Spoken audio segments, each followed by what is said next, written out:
6, 5, 4, 3, 2, 1, 0.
Sorry, I had to step away for a moment.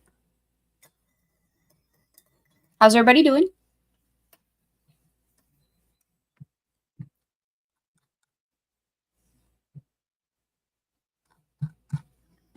Sorry, kind of a hectic day, so a little frazzled.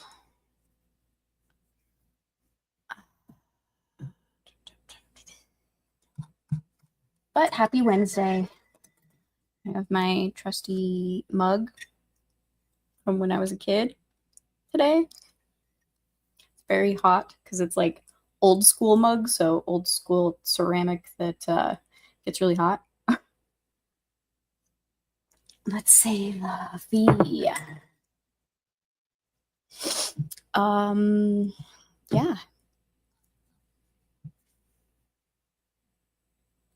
I saw some chatter in chat. Dom guessed wrong. And I did post a picture earlier, but it didn't actually send. And I currently have a strand of hair that's being... There we go.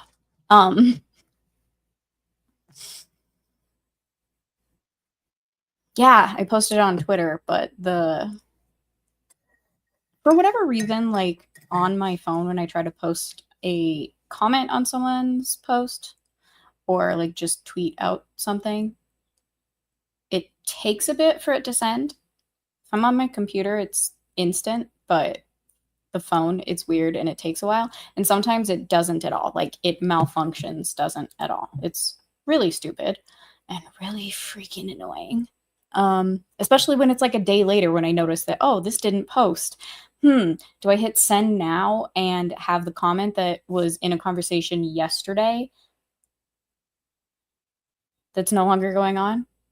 Or do I just delete it? Sometimes I do, sometimes I don't.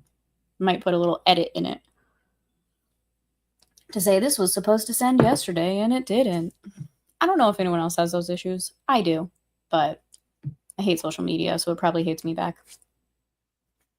Who knows? Say hi to chat.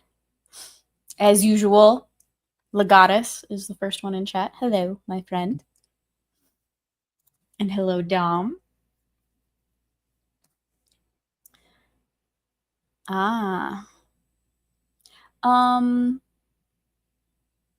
Well, Dom, since she didn't know how to change her own tire, did you show her how to do it or did you just do it for her? Because you probably should teach her how to do it so in case she's stuck in a storm, loses service, is in a place that she loses service is what I meant, might behoove her to be able to change her own tire. And it's not that difficult. I trust that she would be able to do it herself and should. Yes, I know how to change my own tire, by the way. It rarely happens.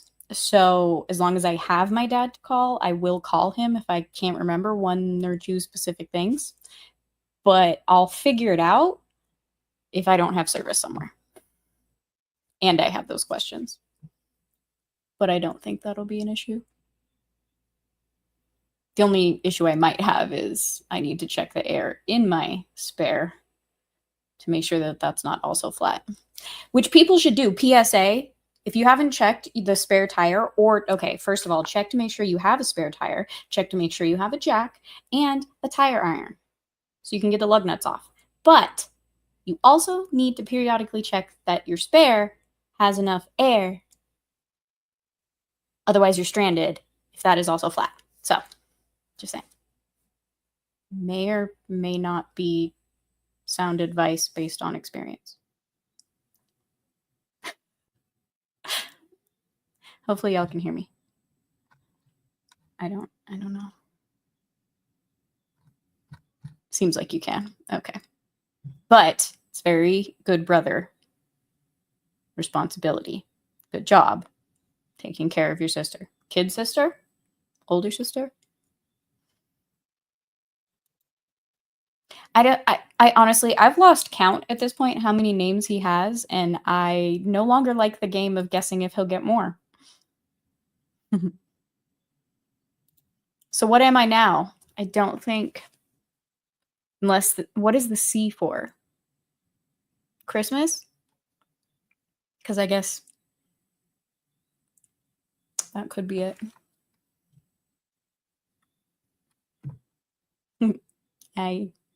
Let's see. Silver and gold. Interesting. Now I'm going to start singing that in my head. Well, sort of. And Dom was incorrect.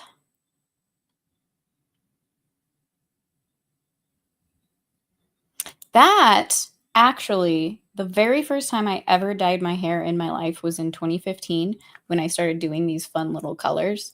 And it was because of a Prilosec commercial. I'm pretty sure it was Prilosec, where it was like these two old ladies were getting their freaking prescriptions in a grocery store or whatever. A pharmacy. That's the word I was looking for. And in comes like this random chick that has purple hair. And the old ladies look at each other, and the next scene it cuts to them going to their whatever number high school reunion. And they both got like fun purple hair. And I was just like, oh, that's really cute commercial. I want to do that, but I don't want to wait until I'm 80. So I was just like, I'm going to look into this. Even though I love my natural hair color, which I do. And when I was younger, I used to say that I would never dye my hair because I love my hair color. We get older and never say never, right? So here we are, ever since 2015.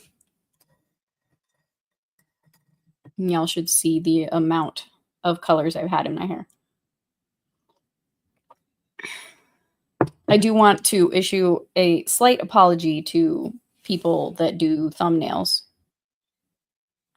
that may have worked on a new thumbnail for a stream that I'm generally a panelist on.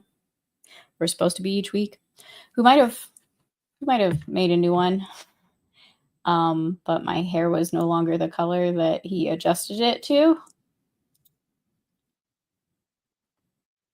Sorry, devil. If you're listening. What's up, Kel? How's it going? Apparently, you beat Dom by less than a point. Well done. I don't even know how I lost. Yeah, Duke Devil kicked my ass. Shocking. When my running back is on a bye and the replacement running back I had on my bench is on injured reserve, so I basically just have my pick of the nobodies. So I put that one in, and the team decides not to fucking show up for the game at all whatsoever, and he gets goose egg points. Super great. It's super motivational. I love when that happens. It's awesome. And it was really close to me also having my second running back be out. He was questionable before the game, but luckily he was able to play, and he got generally double digit whatever points that he normally gets. But yeah, I don't really care anymore about any of it, so it doesn't matter all that much at all. But yeah, it's not my favorite thing in the world.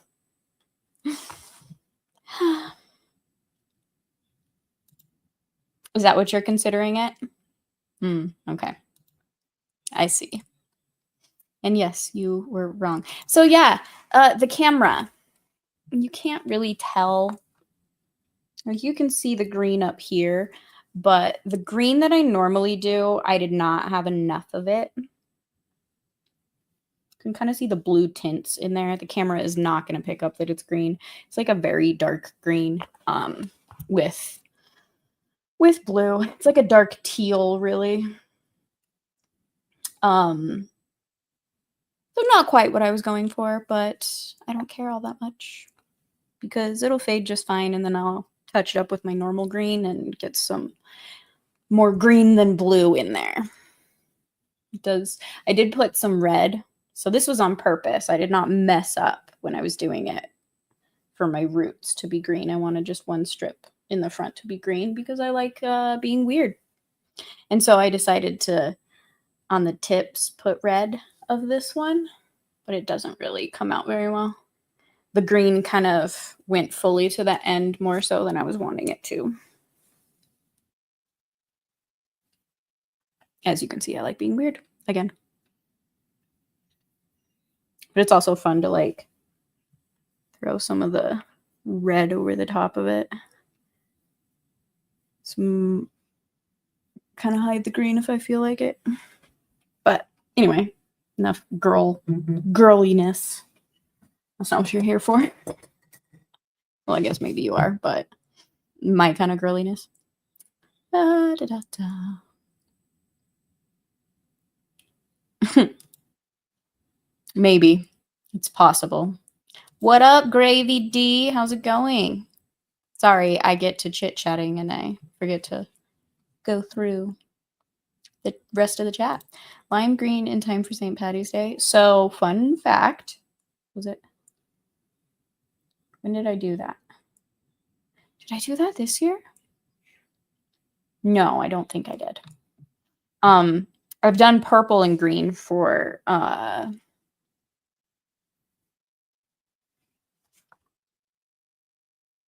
Mardi Gras. I did the purple and green earlier this year. What did I do it for? Oh, it was just for the fall. Yeah. And apparently I need to refresh my page.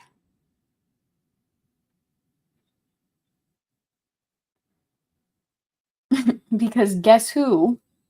That's not what I meant to do. That was weird. Says for $20. Thank you. Guess who? I'm a Saiyan sent from Earth to defeat you. Are you Raditz? Oh, wait. A Saiyan sent from Earth to defeat you? Oh. Gross. And no one sends Goku anywhere. He goes on his own accord. So it's not that he was sent. Because I know that's who you're trying to imply, Dom. It's rude. Hey, what's up, Clinton? How's it going? So when I first bleached it and just left it, my brother was just like, what did he say? basically he called me Savvy, Madam Savvy. I was like, what are you talking about? But because my hair was bleach blonde, I looked like Madam Savvy to him. So that's what he kept calling me until I dyed it. And I look rather frumpy tonight, so I apologize.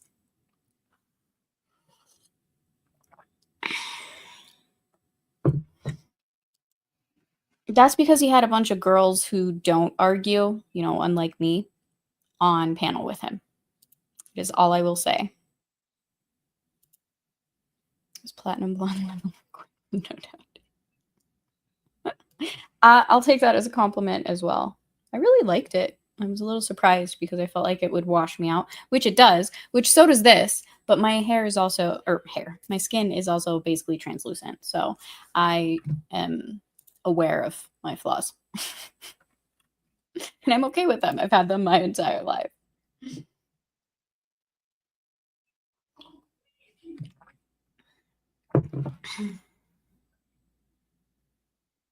You asked Biggles for some Goku quotes. I don't know if you can hear my brother, but he's doing the Potter Pals song as he's watching Ryan, because Ryan had no idea what Potter Pals was the other day. Michael! Oh my God. You sound ridiculous. I am streaming. The entire chat was for get ranked. The other mods. Who are the other mods? That's hilarious. Like, you know what? I'm out. Screw this. You can't wrangle these people.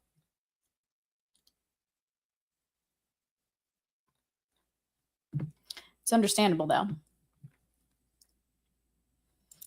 Well, Dom, kindly enough, sent me another recap. Because he knew my day was not the greatest for me to remember things. My week? Whatever. But does everybody remember where we were? Because I don't really. It's all kind of a blur the last week. So really glad Dom decided to send that. And I might just read it to you. I might correct it with grammatical errors that are likely there, but let's see. So Monkey found the Black Wind monster. Didn't he keep fleeing? They were pretty evenly matched. Oh yeah, and he killed one of the monster's friends. Oh yeah, because he stumbled across the Black Wind monster bragging to his friends. And he was gonna have a birthday feast and then a feast to celebrate this new cassock that he found and everything, which from last time I did let you guys know that that's basically the monk's robes. That's what a cassock is. Well, Monkey, overhearing this, he got pretty upset and was just give me the cassock back. And the monster fled back home and he followed him there. They fought for a while until they both kind of it was a draw, and he was just hey, let's quit and take a break for a while, which Monkey didn't want to do, but the guy fled and then slammed the doors to his cave closed to where Monkey couldn't get through. So he went back to Tripitaka, told him what happened. I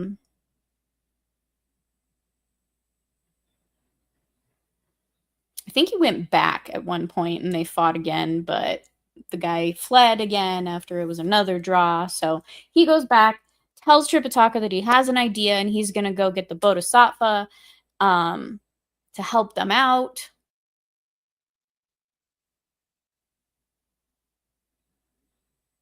So he does that, talks her into it, and turns him into when they were on their way, one of his other friends, the Black Wind monster, he decided, or he was going to present 2 gifts, which were 2 little pills on like a serving platter that had his name under it. And Monkey kills him, disposes of him at the very least, realizes who he is, and has an idea to pretend to be one of the pills. And he made himself bigger than the other pill. It was just a normal one. So the Bodhisattva could feed that pill. Like, she turned into the friend, fed Monkey to him, and then Monkey like was inside him and doing exercises until he was able to like spit him up or whatever. So yay. Bodhisattva liked the guy. So she put like a headband, like her little mind control-y thing, onto the guy and stops Monkey from killing him because she wants him as one of the guardians outside of her temple or whatever it's called. And so that was that. Chapter 17, I think.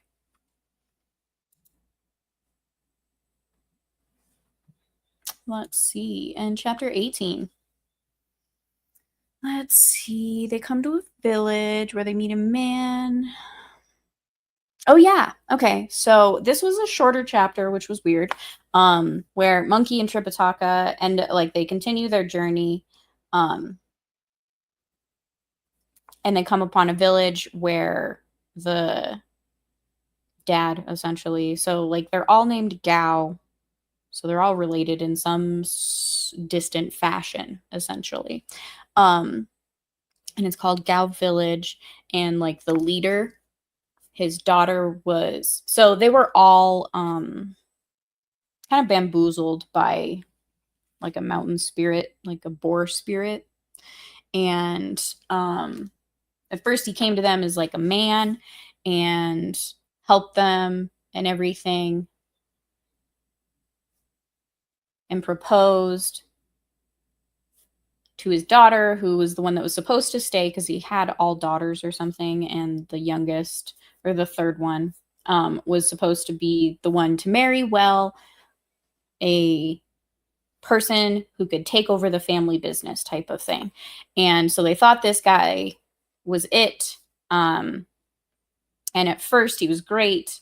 And then he slowly started turning more and more into himself, which is a boar or a pig. And then once they figured it out, he basically kidnaps the daughter, locks her away in like a house on their land. And they hadn't really seen her since.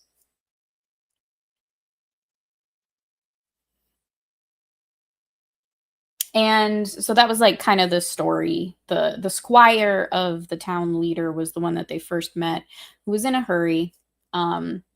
So he eventually tells the story so Monkey will let him go.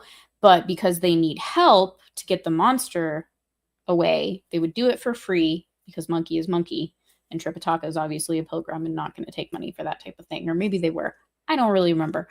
But I'm talking a lot with my hands. I apologize.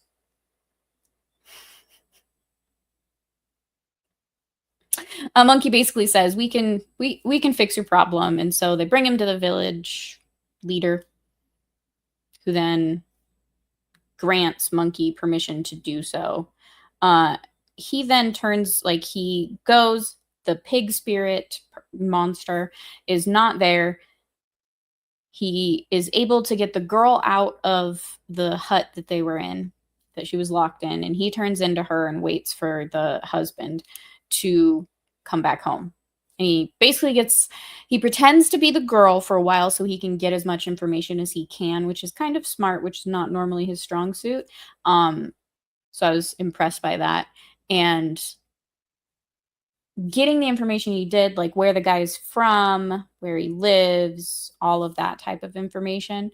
Then he reveals his true form, freaks out the pig monster because the pig monster knows who he is, and doesn't want to die. So he runs away. And that's basically the end of the chapter. So, yeah. It's interesting stuff. And it was a shorter chapter. I probably should have read another one last time, but I was chit-chatting too much with y'all talking about anime. I'm pretty sure it was anime. something or other that I like, which is generally speaking anime. So, yeah, there's your recap. Sorry, it was kind of like trash, but I'm having a week, guys. I'm having a week. Hi, Blue Cord Devil. How's it going? How are you? How's the puppies? And thank you for the snacks. Looks like you beat Cliff to it. Well done. I hope you're well. And hello, Cliff. Thank you as well for the snacks. So I was just skimming it, Dom. I wasn't really reading it verbatim, as you probably know. So I wasn't looking for grammar mistakes. I thought Italians didn't like to talk with their hands. Isn't it rude for Italians to do that culturally? Yet they all do it. Because I think it is the thing where they talk with their hands, but they're not supposed to.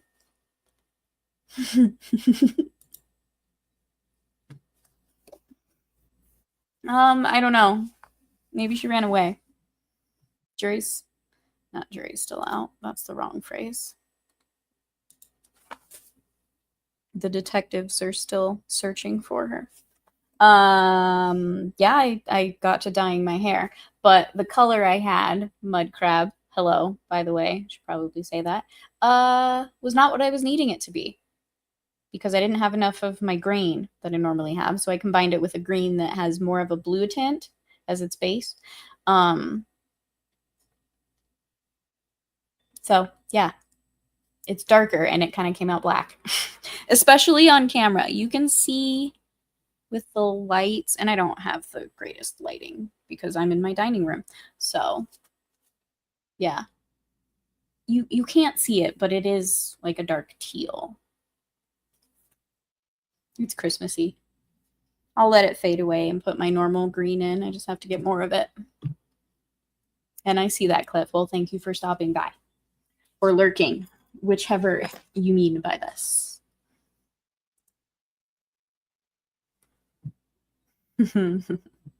It's Christmas haired, apparently. So do with that as you will as I pull up these chapters. Let's get going.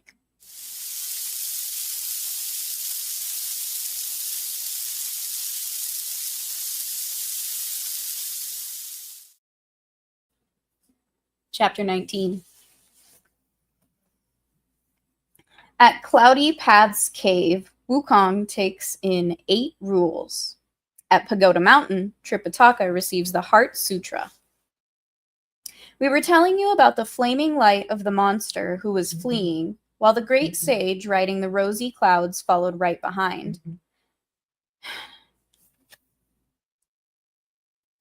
My phone is going off. Bear with me. I'm going to silence it, as it was nothing important. All right. Not with a chapter title. We were telling you about the flaming light of the monster who was fleeing, while the great sage riding the rosy clouds followed right behind. As they were thus proceeding, they came upon a tall mountain where the monster gathered together the fiery shafts of light and resumed his original form. Racing into a cave, he took out a 9-pronged muckrake to fight. "Lawless monster," shouted Pilgrim. "What region are you from, fiend, and how do you know Old Monkey's names? What abilities do you have? Make a full confession quickly, and your life may be spared." "So you don't know my powers," said that monster. "Come up here and brace yourself. I'll tell you. My mind was dim since the time of youth. Always I loved my indolence and sloth. Neither nursing nature nor seeking the real, I passed my days deluded and confused. I met a true immortal suddenly who sat and spoke to me of cold and heat. 'Repent,' he said, 'and cease your worldly way. From taking life accrues a boundless curse. One day when the great limit ends your lot, for 8 woes and 3 ways, you'll grieve too late.' I listened and turned my will to mend my ways. I heard, repented, and sought the wondrous rune. By fate, my teacher he became at once, pointing out passes pointing out passes keyed to heaven and earth.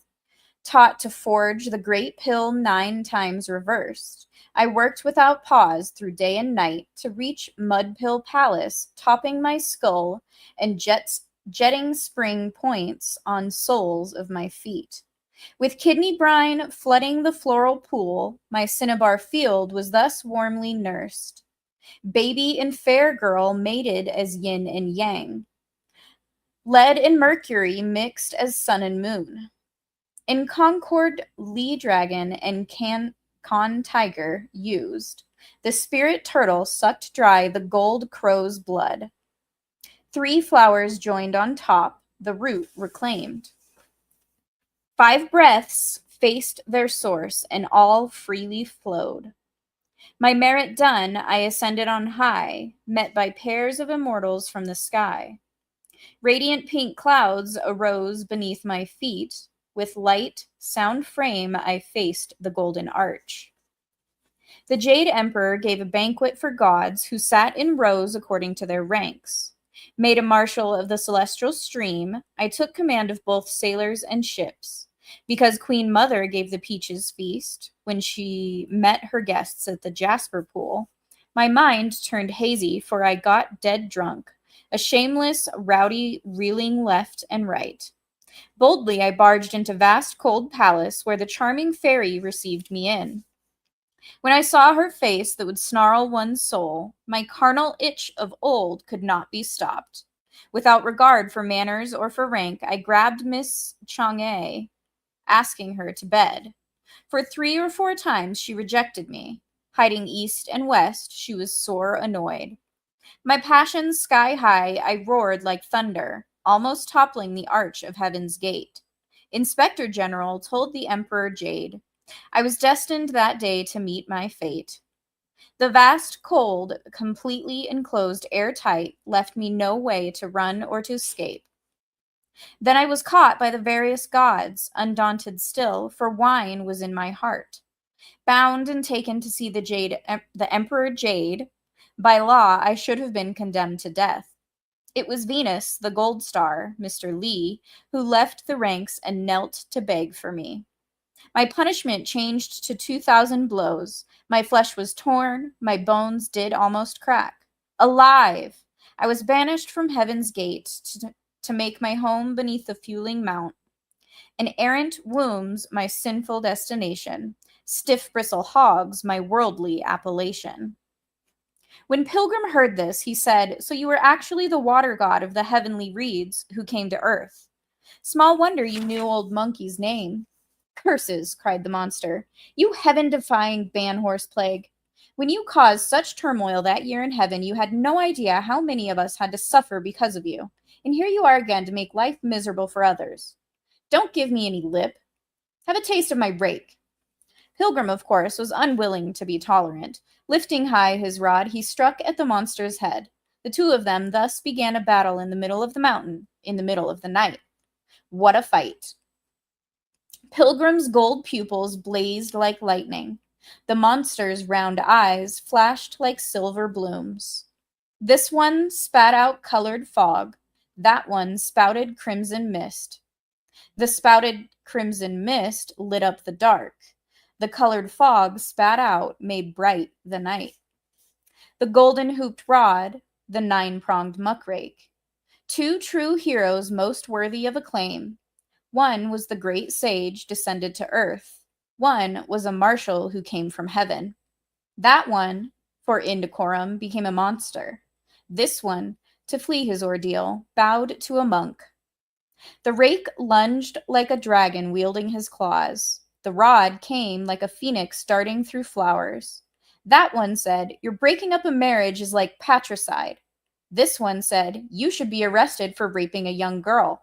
Such idle words, such wild clamor. Back and forth, the rod blocked the rake. They fought till dawn was about to break, when the monster's 2 arms felt sore and numb. From the time of the second watch, the 2 of them fought until it was growing light in the east. That monster could hold out no longer and fled in defeat. He changed once more into a violent gust of wind and went straight back to his cave, shutting the doors tightly and refusing to come out. Outside the cave, Pilgrim saw a large stone tablet which had on it the inscription, Cloudy Paths Cave. By now it was completely light. Realizing that the monster was not going to come out, Pilgrim thought to himself, I fear that Master may be anxiously waiting for me. I may as well go back and see him before returning here to catch the monster. Mounting the clouds, he soon arrived at Old Gao village. We shall now tell you about Tripitaka, who chatted about past and present with the other elders and did not sleep all night. He was just wondering why Pilgrim had not shown up when suddenly the latter dropped down into the courtyard.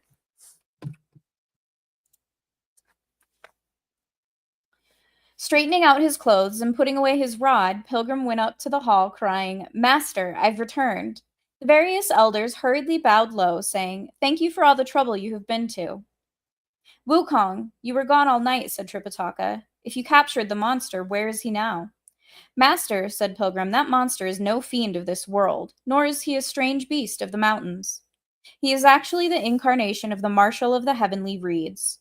Because he took the wrong path of rebirth, his appearance assumed the form of a wild hog, but actually his spiritual name has not been extinguished. He said that he derived his surname from his appearance, and he went by the name of Zhu Gangli.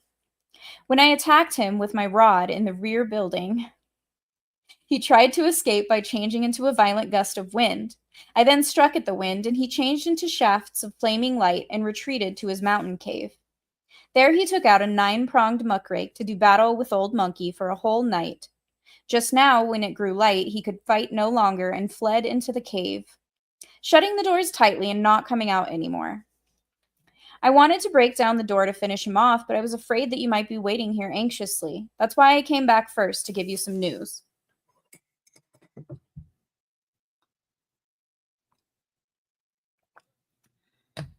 Hi, James. Welcome. When he had finished speaking, old Mr. Gao came forward and knelt down, saying, Honored priest, I have no alternative but to say this. Though you have chased him away, he might come back here after you leave. What should we do then? I may as well ask you to do us the favor of apprehending him, so that we shall not have any further worries. This old man, I assure you, will not be ungrateful or unkind. There will be a generous reward for you. I shall ask my relatives and friends to witness the drawing up of a document, whereby I shall divide my possessions and my property equally with you. All I want is to pluck up the trouble by the root, so that the pure virtue of our Gao family will not be tainted. Aren't you being rather demanding, old man? Said Pilgrim, laughing. That monster did tell me that, although he has an enormous appetite and has consumed a good deal of food and drink from your family, he has also done a lot of good work for you. Much of what you were able to accumulate these last few years you owe to his strength, so that he really hasn't taken any free meals from you. Why ever do you want to have him driven away? According to him, he is a god who has come down to earth and who has helped your family earn a living. Moreover, he has not harmed your daughter in any way. Such a son-in-law, I should think, would be a good match for your daughter and your family. So, what's all this about ruining your family's reputation and damaging your standing in the community? Why not really accept him as he is? Honored priest, said old Mr. Gao, though this matter may not offend public morals, it does leave us with a bad name. Like it or not, people will say, the Gao family has taken in a monster as a son-in-law. How can one stand remarks of that kind? Wukong, said Tripitaka, if you have worked for him all this while, you might as well see him through to a satisfactory conclusion. Pilgrim said, I was testing him a little just for fun. This time when I go, I'll apprehend the monster for certain and bring him back for you all to see. Don't worry, old Gao. Take good care of my master. I'm off. He said he was off, and the next instant he was completely out of sight. Bounding up that mountain, he arrived at the cave's entrance. A few strokes of the iron rod reduced the doors to dust.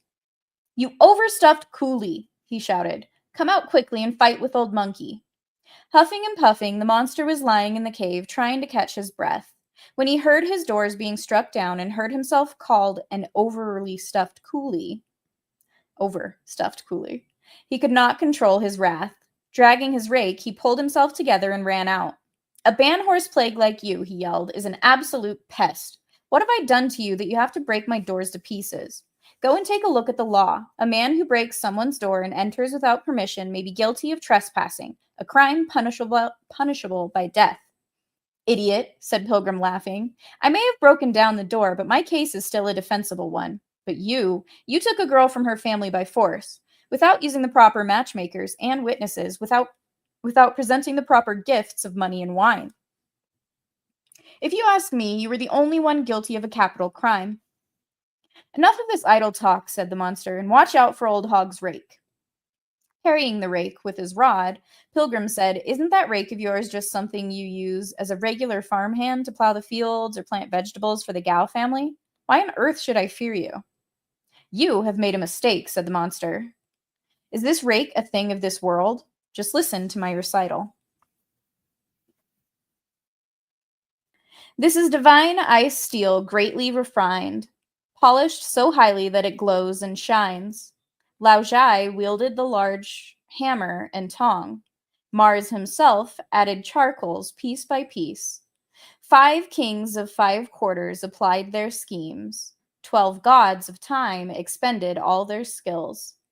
They made 9 prongs like dangling teeth of jade, and brass rings were cast with dropping gold leaves. Decked with 5 stars and 6 brightnesses, its frame conformed to 8 spans and 4 climes. Its whole length set to match the cosmic scheme, accorded with yin-yang with the sun and moon. 6 diagram gods etched as heaven ruled. 8 trigram stars stood in ranks and files. They named this the high treasure golden rake, a gift for Jade Emperor to guard his court.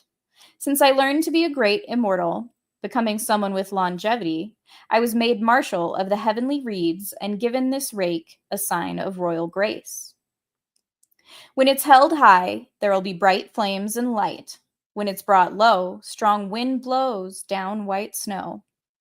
The warriors of heaven all fear it. The 10 kings of hell all shrink from it. Are there such weapons among mankind? In this wide world, there's no such fine steel. It changes its form after my own wish, rising and falling after my command. I've kept it with me for several years, a daily comrade I never parted from. I've stayed with it right through the day's 3 meals, nor left it when I went to sleep at night. I brought it along to the Peaches' feast, and with it I attended heaven's court.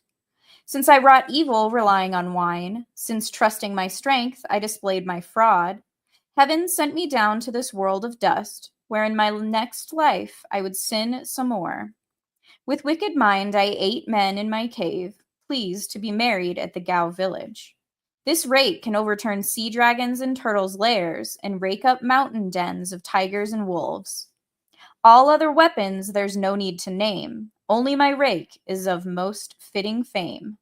To win in battle, why, it's no hard thing, and making merit, it need not be said. You may have a bronze head, an iron brain, and a full steel frame. I'll rake till your soul melts and your spirit leaks. When Pilgrim heard these words, he put away his iron rod and said, Don't brag too much, idiot. Old Monkey will stretch out his head right here, and you can give him a blow. See if his soul melts and his spirit leaks. The monster did indeed raise his rake high and bring it down with all his might.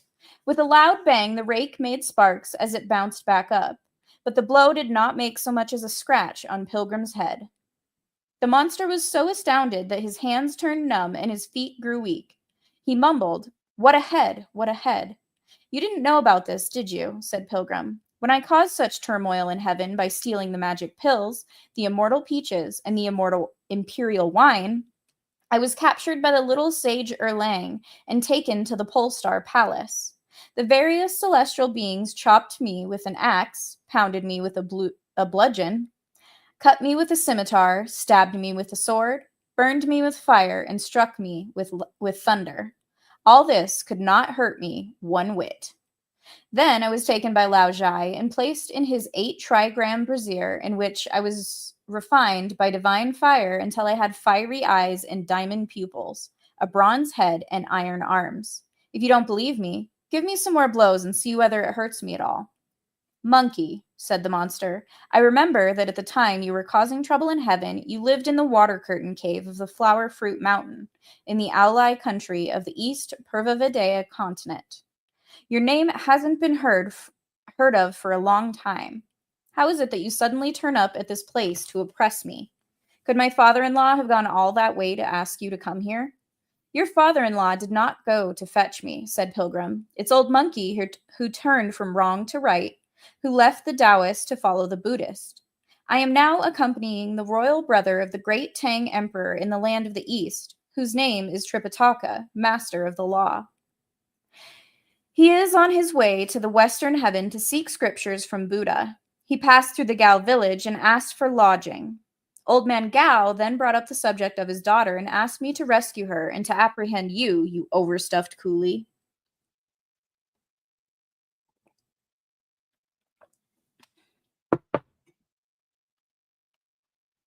Hi, Tommy. Welcome in. Hearing this, the monster threw away his muckrake and said with great affability, Where is the scripture pilgrim? Please take the trouble of introducing me to him. Why do you want to see him? Asked Pilgrim. The monster said, I was a convert of the Bodhisattva Guanxian, who commanded me to keep a vegetarian diet here and to wait for the scripture pilgrim. See, I had a feeling about this earlier. But he didn't exactly say that he was doing what he was supposed to be doing. Whatever, we'll see what happens. I was to follow him to the western heaven to seek scriptures from the Buddha, so that I might atone for my sins with my merit and regain the fruits of truth. I have been waiting for a number of years without receiving any further news. Since you have been made his disciple, why didn't you mention the search for scriptures in the first place? Why did you have to unleash your violence and attack me right at my own door? Don't try to soften me with deception, said Pilgrim, thinking that you can escape that way. If you are truly sincere about accompanying the Tang monk, you must face heaven and swear that you are telling the truth. Then I'll take you to see my master. At once, the monster knelt down and kowtowed as rapidly as if he were pounding rice with his head. Amitabha, he cried, Namo Buddha. If I am not speaking the truth in all sincerity, let me be punished as one who has offended heaven. Let me be hewn to pieces. Hearing him swear such an oath, Pilgrim said, All right, you light a fire and burn up this place of yours, then I'll take you with me. The monster, accordingly, dragged in bunches of rushweed and thorns and lighted the fire. The cloudy path's cave soon looked like a derelict potter's kiln. I have no other attachment, he said to Pilgrim. You can take me away. Give me your muckrake and let me hold it, said Pilgrim, and our monster at once handed it over. Yanking out a piece of hair, Pilgrim blew onto it and cried, Change! It changed into a 3-ply hemp rope with which he prepared to tie up the monster's hands. Putting his arms behind his back, the monster did nothing to stop himself from being bound. When Pilgrim took hold of his ear and dragged him along, crying, Hurry, hurry! Gently, please, pleaded the monster. You are holding me so roughly and my ear is hurting. I can't be any gentler, said Pilgrim, for I can't worry about you now. As the saying goes, the nicer the pig, the nastier the grip. After you have seen my master and proved your worth, I'll let you go. Rising up to a distance halfway between cloud and fog, they headed straight for the Gao family village. We have a poem as a testimony. Strong is metal's nature to vanquish wood. Mind monkey has the wood dragon subdued. With metal and wood both obedient as one, all their love and virtue will grow and show. One guest and one host, there's nothing between. 3 matings, 3 unions, there's great mystery. Nature and feelings gladly fused as last and first. Both will surely be enlightened in the West. In a moment, they had arrived at the village. Grasping the rake and pulling at the monster's ear, Pilgrim said, Look at the one sitting in a most dignified manner up there in the main hall. That's my master.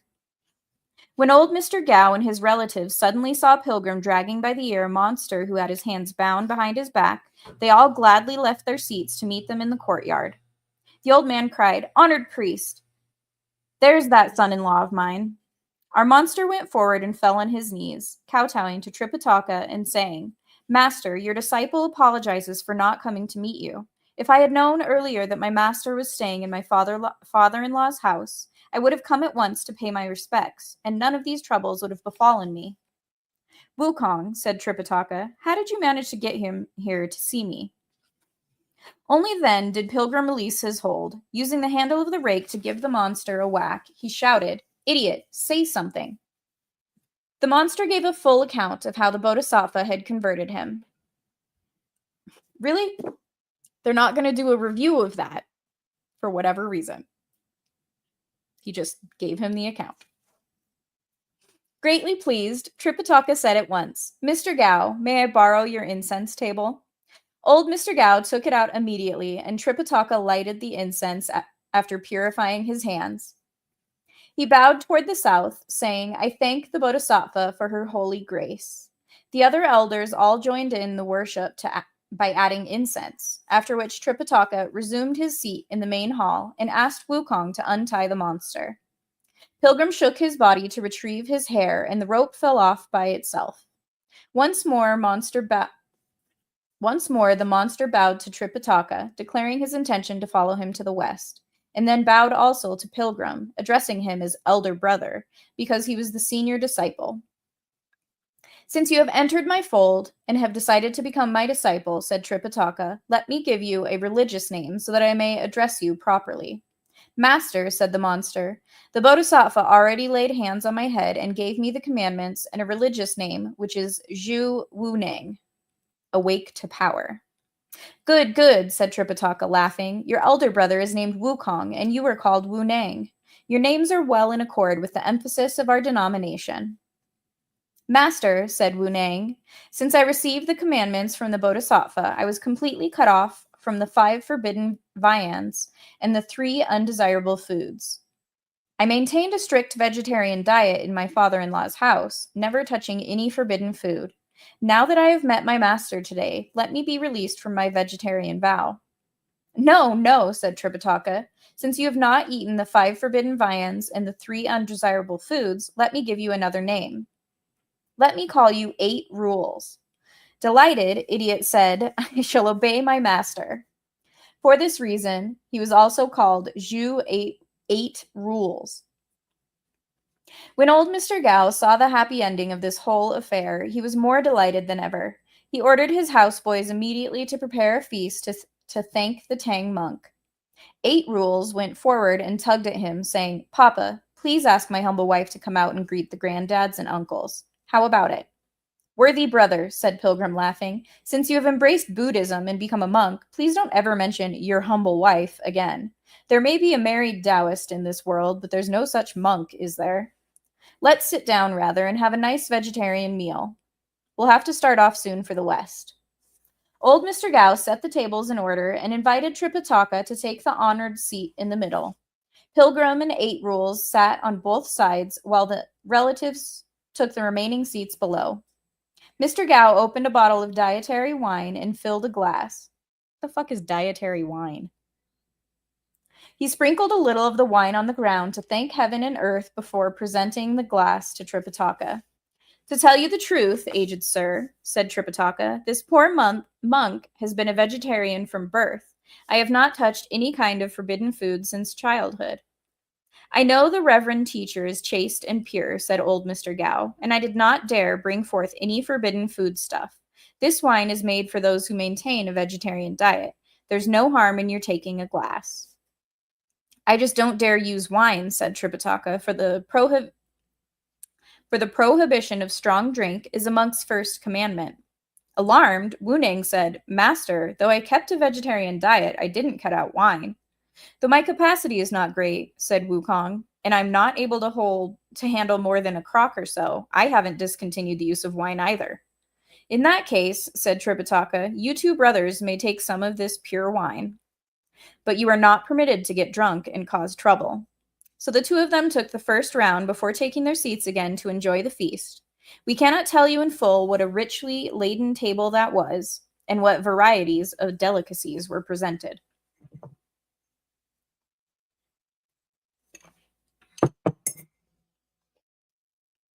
Dom, you're a little behind. I heard about Bill Belichick like 4 hours ago. After master and disciples had been feted?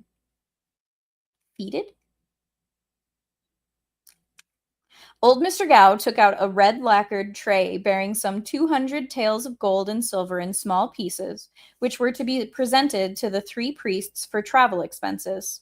There were, moreover, 3 outer garments made of fine silk.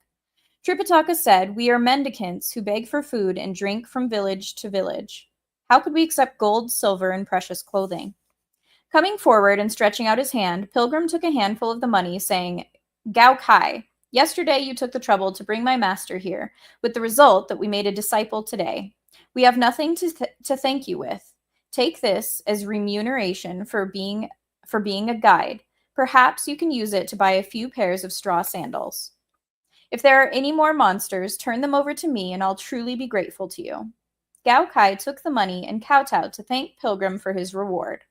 Old Mr. Gao then said, "If the masters do not want the silver and gold, please accept at least these 3 simple garments, which are but small tokens of our goodwill." "If those of us who have left the family," said Tripitaka again, "accept the bribe of a single strand of silk, we may fall into 10,000 kalpas from which we may never recover. It is quite sufficient that we take along the leftovers from the table as provisions on our way." 8 Rules spoke up from the side. "Master, elder brother, you may not want these things, but I was a son-in-law in this household for several years, and the payment for my services should be worth more than 3 stones of rice. Father, my shirt was torn by elder brother last night. Please give me a cassock of blue silk. My shoes are worn also, so please give me a good pair of new shoes." When old Mr. Gao heard that, he dared not refuse. A new pair of shoes and a cassock were purchased at once, so that 8 Rules could dispose of the old attire. Swaggering around, our 8 Rules spoke amiably to old Mr. Gao, saying, "Please convey my humble sentiments to my mother-in-law, my great aunt, my second aunt, and my uncle-in-law, and all my other relatives. Today I am going away as a monk, and please do not blame me if I cannot take leave of them in person. Father, do take care of my better half. If we fail in our quest for scriptures, I'll return to a secular life and live with you again as your son-in-law." "Coolly!" shouted Pilgrim. "Stop babbling nonsense." "It's not nonsense," said 8 Rules. "Sometimes I fear that things may go wrong, and then I could end up unable either to be a monk or to take a wife, losing out on both counts." "Less of this idle conversation," said Tripitaka. "We must hurry up and leave." They packed their luggage, and 8 Rules, who was told to carry the load with a pole. Tripitaka rode on the white horse, while Pilgrim led the way with the iron rod across his shoulders. The 3 of them took leave of old Mr. Gao and his relatives and headed toward the west. We have a poem as testimony. "The earth's mist-shrouded, the trees appear tall. The Buddha son of Tang court ever toils. He eats in need rice begged from many homes. He wears when cold a robe patched 1,000-fold.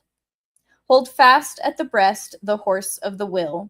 The mind monkey is sly, let him not wail. Nature one with feelings, causes all joined. The moon's full of gold light when hair is shorn."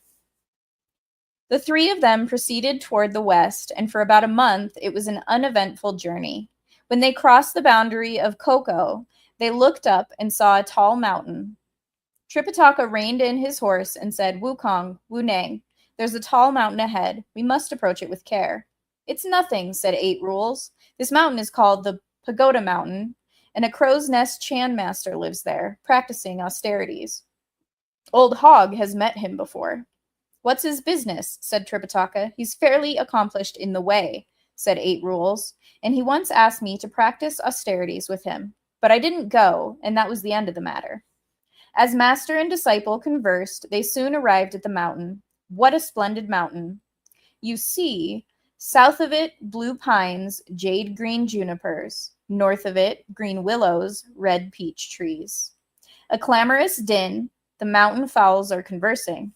A fluttering dance, immortal cranes unite in flying. A dense fragrance, the flowers in 1,000 colors. A manifold green, diverse plants in forms exotic. In the stream, green water flows bubbling. Before the cliff floats petals of hallowed cloud. Truly a place of rare beauty, a well-secluded spot. Silence is all, not a man to be seen.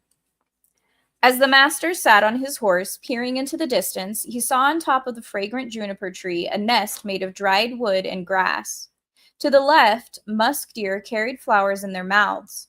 To the right, mountain monkeys were presenting fruits.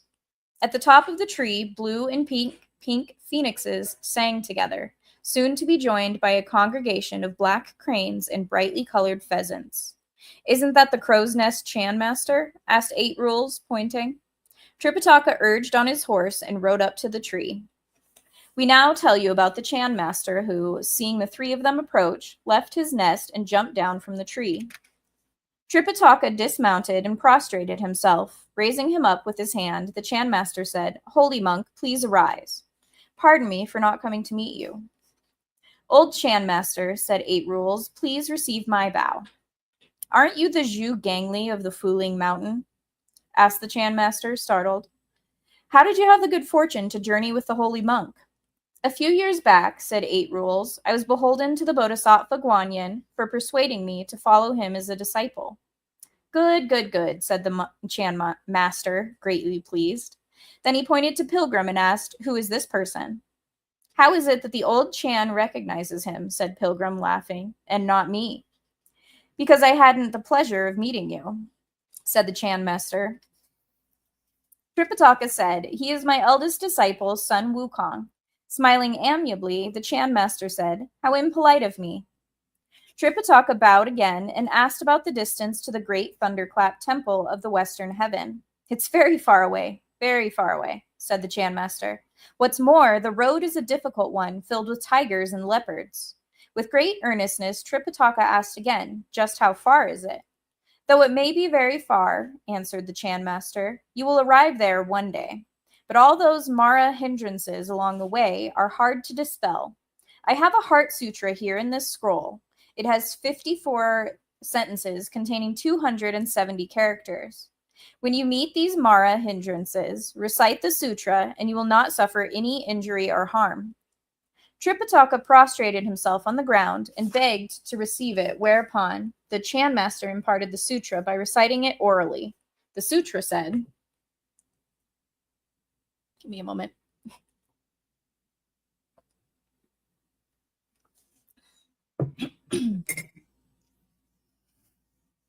Heart Sutra of the Great Perfection of Wisdom. When the Bodhisattva Guanzizai was moving in the deep course of the perfection of wisdom, she saw that the 5 heaps were but emptiness, and she transcended all sufferings. Sariputra, form is no different from emptiness.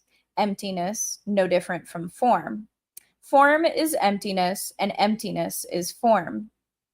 Of sensations, perceptions, volition, and consciousness, the same is also true.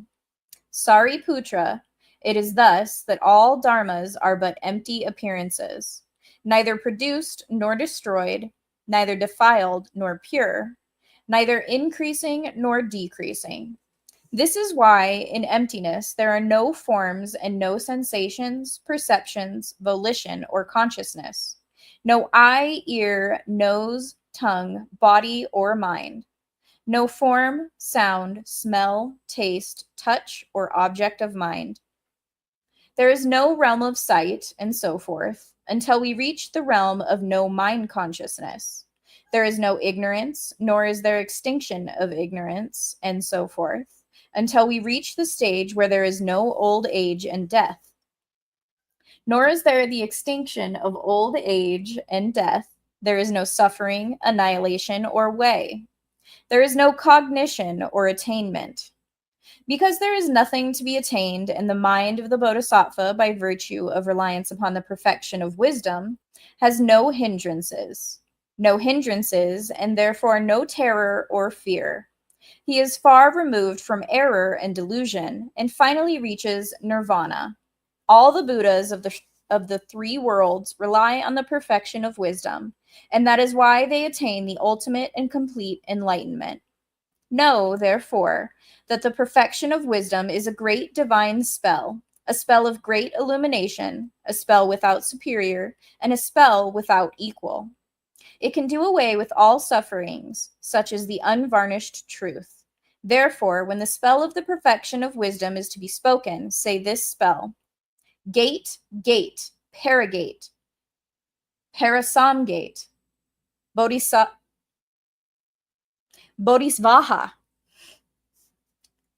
Now, because that master of the law from the Tang court was spiritually prepared, he could remember the Heart Sutra after hearing it only once. Through him, it has come down to us this day. It is the comprehensive classic for the cultivation of perfection, the very gateway to becoming a Buddha. After the transmission of the sutra, the Chan master trod on the cloudy luminosity and was about to return to his crow's nest. Tripitaka, however, held him back and earnestly questioned him again about the condition of the road to the west. The Chan master laughed and said, "The way is not too hard to walk. Try listening to what I say. 1,000 hills and waters deep, places full of goblins and snags. When you reach those sky-touching cliffs, fear not and put your mind at rest. Crossing the rub-ear precipice, you must walk with steps placed sideways. Take care in the black pine forest. Fox spirits will likely bar your way. Griffins will fill the capitals. Monsters all mountains populate. Old tigers sit as magistrates. Graying wolves act as registrars. Lions, elephants, all called kings. Leopards, tigers are coachmen all. A wild pig totes a hauling pole. You'll meet ahead a water sprite. An old stone ape of many years now nurses over there his spite. Just ask that acquaintance of yours. Well, he knows the way to the west." Hearing this, Pilgrim laughed with scorn and said, "Let's go. Don't ask him. Ask me. That's enough." Tripitaka did not perceive what he meant. The Chan master, changing into a beam of golden light, went straight up to his crow's nest, while the priest bowed toward him to express his gratitude. Enraged, Pilgrim lifted his iron rod and thrust it upward violently. But garlands of blooming lotus flowers were seen together with 1,000-layered shield of auspicious clouds. Though Pilgrim might have the strength to overturn rivers and seas, he could not catch hold of even one strand of the crow's nest. When Tripitaka saw this, he pulled Pilgrim back, saying, "Wukong, why are you jabbing at the nest of a bodhisattva like him?" "For leaving like that after abusing both my brother and me," said Pilgrim. "He was speaking of the way to the western heaven," said Tripitaka. "Since when did he abuse you?" I'll be right back.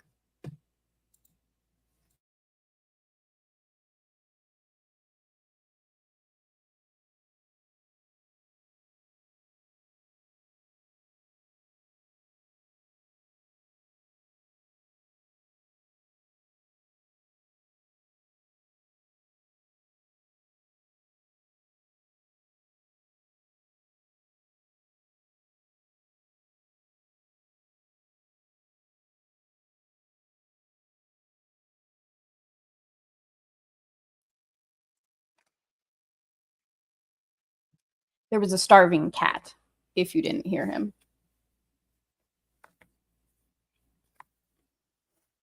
"Didn't you get it?" asked Pilgrim. "He said, 'A wild pig totes a hauling pole,' and insulted 8 rules. An old stone ape of many years ridiculed old monkey. How else would you explain that?" "Elder brother," said 8 Rules, "don't be angry. This Chan master does know the events of past and future. Let's see if his statement, 'You'll meet ahead a water sprite,' will be fulfilled or not. Let's spare him and leave." Pilgrim saw the lotus flowers and auspicious fog near the nest, and he had little alternative than to ask his master to mount so they could descend from the mountain and proceed toward the west. Lo, their journey thus shows that in man's world pure leisure is rare, but evils and ogres are rife in the hills. We really do not know what took place in the journey ahead. Let's listen to the explanation in the next chapter.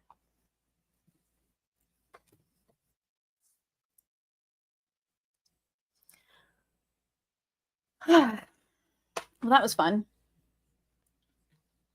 Did anyone else guess that the pig was another of the disciples before it happened? Technically, I did, but I didn't say anything.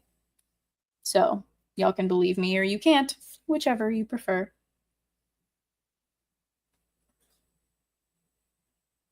Sorry, I need some chapstick.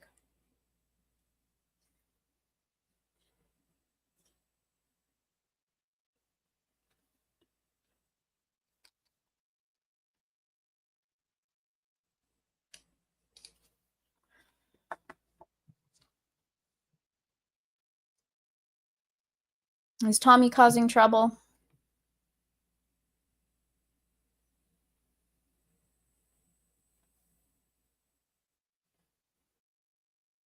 Mud Crab, I do agree with you for all these things. I was not there for the panel, so I cannot state anything really about their voting. But it is what it is. And I believe, James, you did leave to go to sleep. So if you're no longer listening and my sultry tones did not put you to sleep, if you watch it later, hope you slept well. Or sleep well.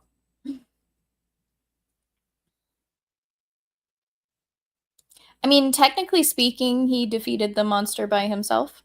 Sort of. It was a draw again.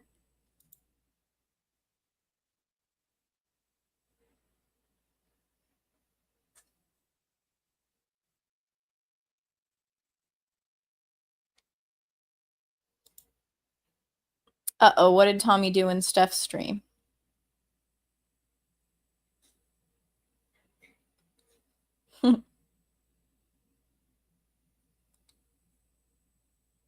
Oh, is he a Steph simp?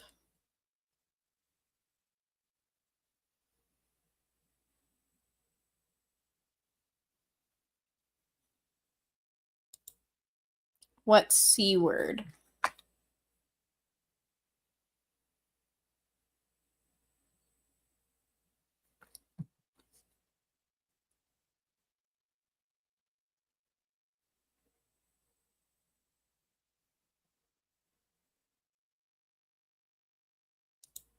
Yeah, I don't recall them calling anyone an idiot other than this new monster. I agree with you there, Dom.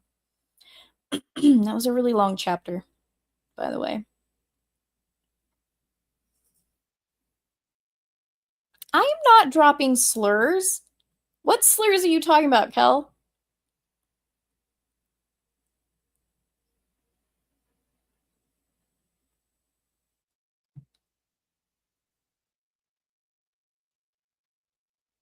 I would definitely not be able to be Buddhist. Never be a vegetarian.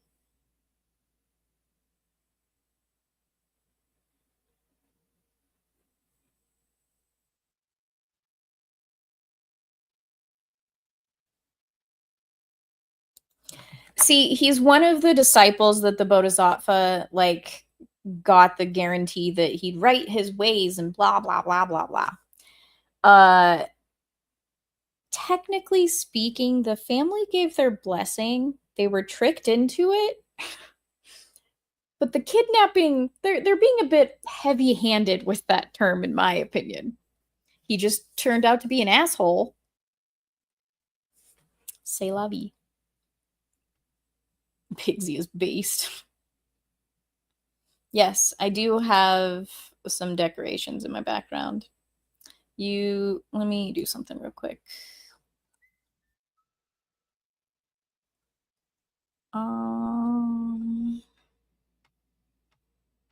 Where is it? I'm in the wrong tab. Damn it. No. Where did it go? Maybe it's in, no. Edit. Ha, found it. Sorry, guys. Ooh. So you can kind of see here some more decorations. And then I do have, nope, wrong way. Well, yeah, there's a Santa. And then a teddy bear and a tree. And then you can kind of see Rags. They moved from behind me. Because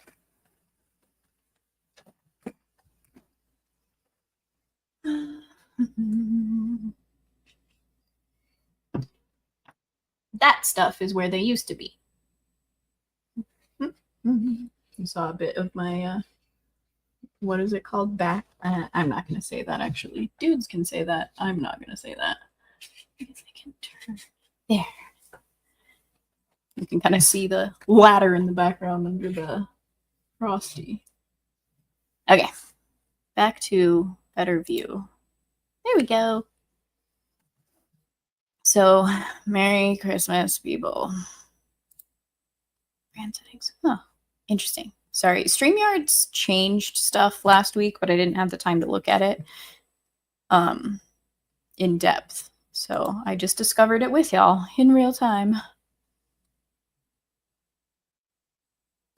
I mean, that's pretty much any get ranked that he is on. Thermi has quite a few bad takes. You should ask him someday about Paranormal Activities, like all of the movies, or Paranormal Activity.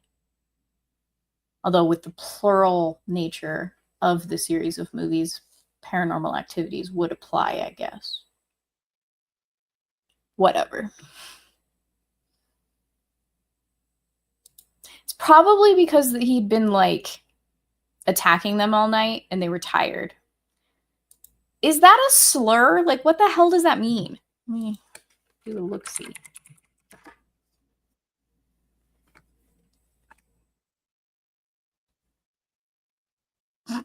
It's a pejorative term used for low-wage laborers, typically those of Indian or Chinese descent.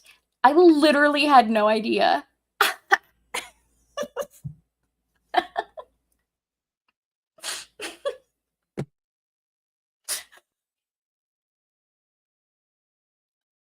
Awesome.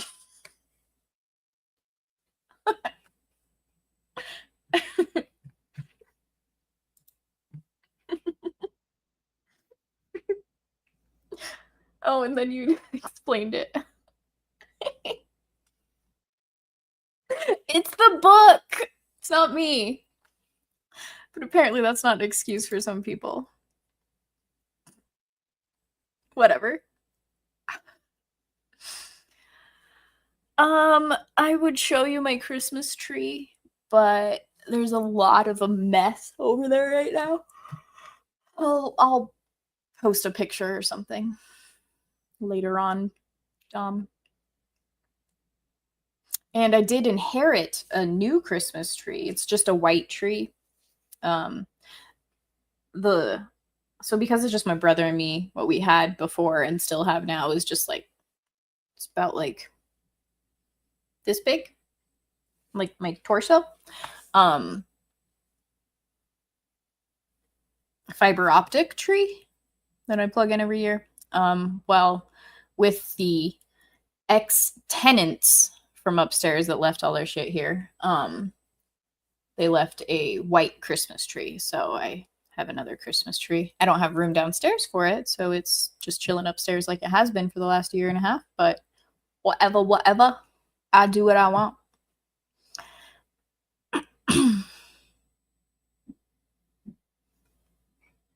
See, Colson, that's what happens when you eat too fast. Maybe, just maybe, you should chew your food. I know it's a weird concept. I swear to God, if you...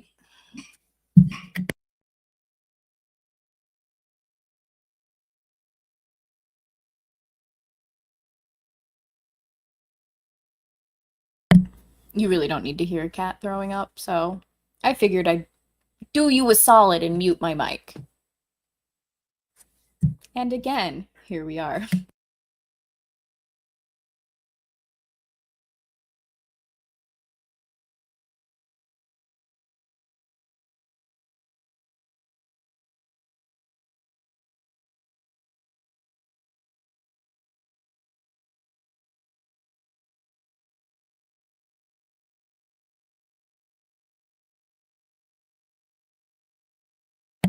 Hi, Tom. My green hair is still green. It's just really hard for you to tell on camera. It's like a really dark green because my normal shade was running low, so I combined it with a green that has more of a blue undertone, and it kind of turned really dark. So it became like a very dark teal. Like, the light sucks. Like the camera.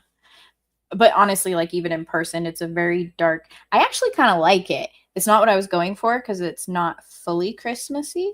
But I like it. Either way. I'll probably never be able to replicate it either because it was a mixture of two. Probably put a little bit too much in of the blue, so stay lovey. I'm not sure what you mean. What happened to Vets Talking? Is Adam okay?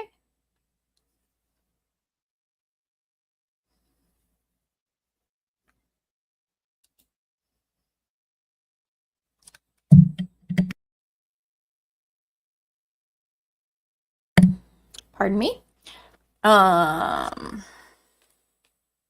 What is...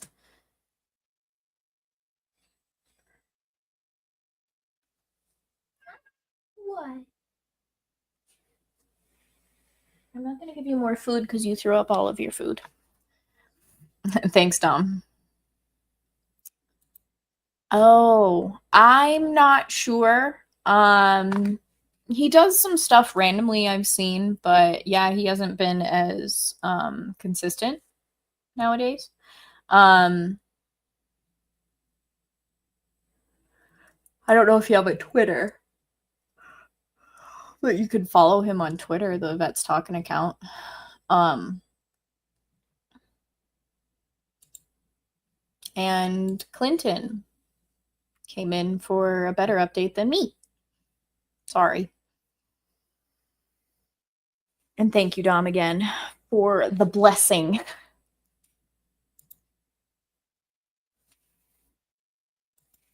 All right. That was such a long chapter. Please don't start being like Shirley Jackson. Inconsistent chapter lengths are the bane of my existence. I'm still traumatized by that woman in her stupid book.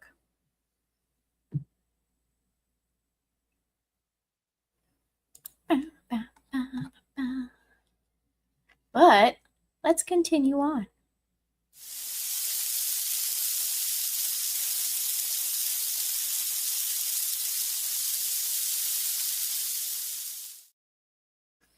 Chapter 20.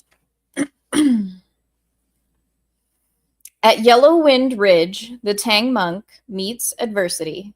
In Mid Mountain, 8 Rules strives to be first. The Dharma is born through the mind. It'll be destroyed too through the mind.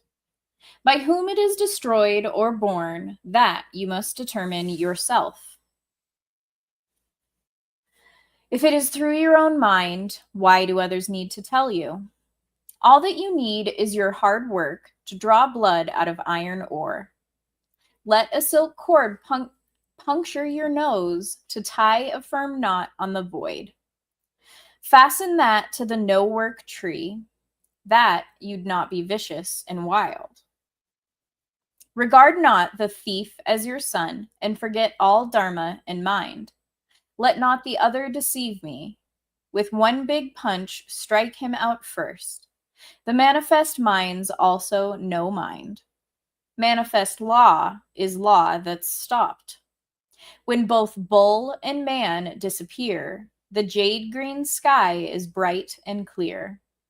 Any autumn moon's just as round. You can't tell one from the other. This enigmatic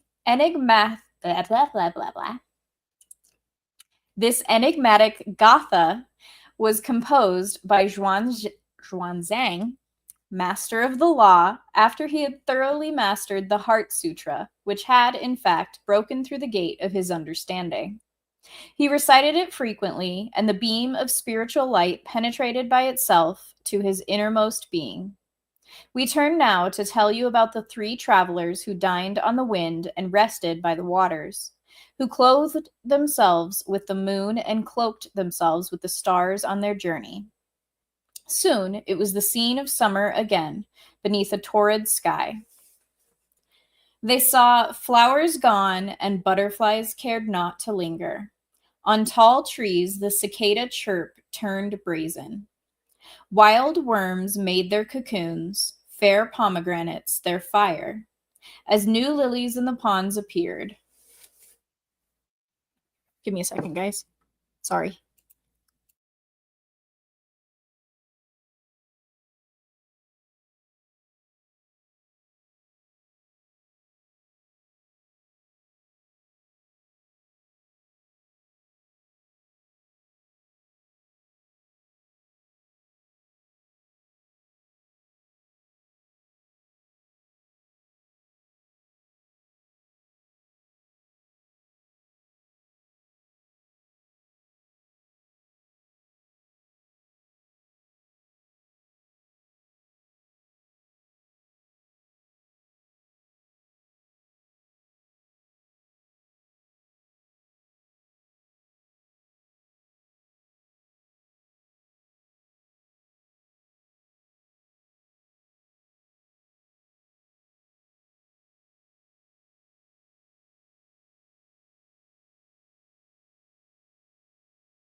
Sorry.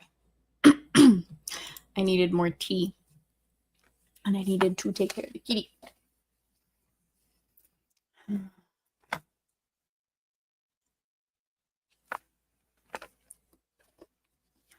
As they were traveling one day, it was growing late again when they saw a hamlet beside the mountain road. "Wukong," said Tripitaka, "look at that sun setting behind the mountain, hiding its fiery orb, and the moon rising on the eastern sea, revealing an icy wheel. It's a good thing that a family lives by the road up there. Let us ask for lodging for the night and proceed tomorrow." "You are right," said Eight Rules. "Old Hog is rather hungry too. Let's go and beg for some food at the house. Then I can regain my strength to pull the luggage." "This family-hugging devil," said Pilgrim. "You only left the family a few days ago, and you are already beginning to complain."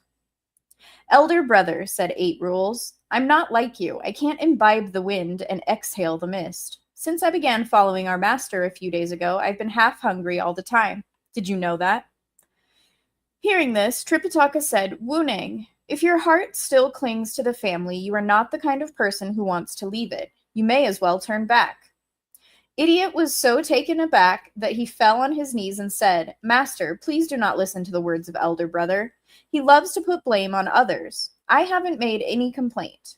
But he said that I was complaining. I'm only an honest moron who said that I was hungry so that we could find some household to beg for food. Immediately he called me a family-hugging devil. Master, I received the commandments from the Bodhisattva in mercy from you. And that was why I was determined to serve you and go to the Western Heaven. I vow that I have no regrets. This is, in fact, what they call the practice of strict austerities. What do you mean I'm not willing to leave the family?" "In that case," said Tripitaka, "you may get up." Leaping up with a bound, Idiot was still muttering something as he picked up the pole with the luggage. He had no choice but to follow his companions with complete determination up to the door of the house by the wayside. Tripitaka dismounted, Pilgrim took the reins, and 8 rules put down the luggage, all standing still beneath the shade of a large tree. Holding his 9-ringed priestly staff and pressing down his rain hat, woven of straw and rattan, Tripitaka went to the door first. He saw inside an old man reclining on a bamboo bed and softly reciting the name of Buddha. Tripitaka dared not speak loudly. Instead, he said very slowly and quietly, "Patron, salutations." The old man jumped up and at once began to straighten out his attire. He walked out of the door to return the greeting, saying, "Honored priest, pardon me for not coming to meet you. Where did you come from? What are you doing at my humble abode?" "This poor monk," said Tripitaka, "happens to be a priest from the great Tang in the land of the East. In obedience to an imperial decree, I am journeying to the great Thunderclap Temple to seek scriptures from the Buddha. It was getting late when I arrived in your esteemed region, and I would beg for shelter for one night in your fine mansion. I beseech you to grant me this favor." "You can't go there," said the old man, shaking his head and waving his hand. "It's exceedingly difficult to bring scriptures back from the western heaven. If you want to do that, you might as well go to the eastern heaven." Tripitaka fell silent, thinking to himself, "The Bodhisattva clearly told me to go to the west. Why does this old man now say that I should head for the east instead? Where in the east would there be any scriptures?" Terribly flustered and embarrassed, he could not make any reply for a long time. We now tell you about Pilgrim, who had always been impulsive and mischievous.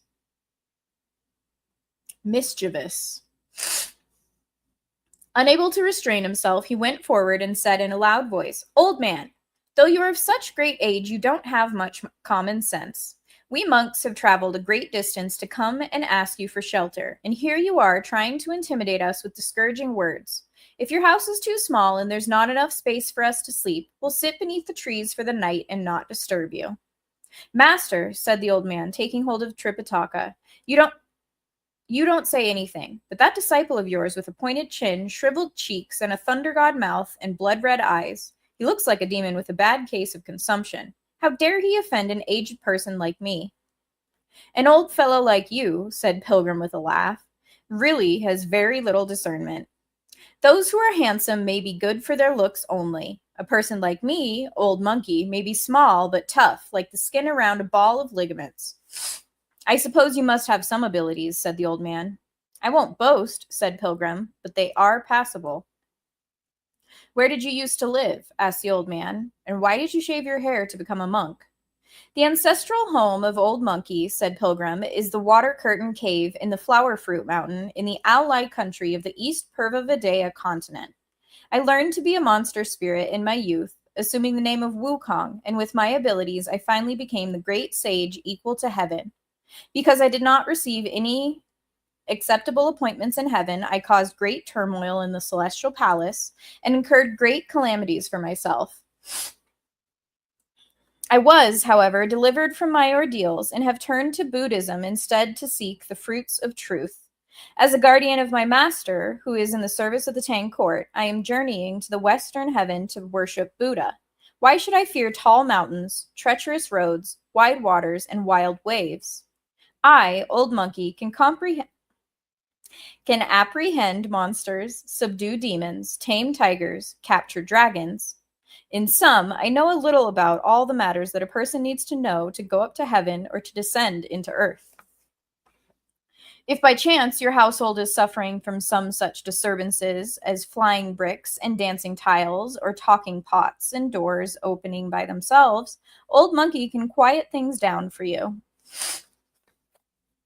When that old man heard this lengthy speech, he roared with laughter and said, "So you are really a garrulous monk who begs for alms from place to place?"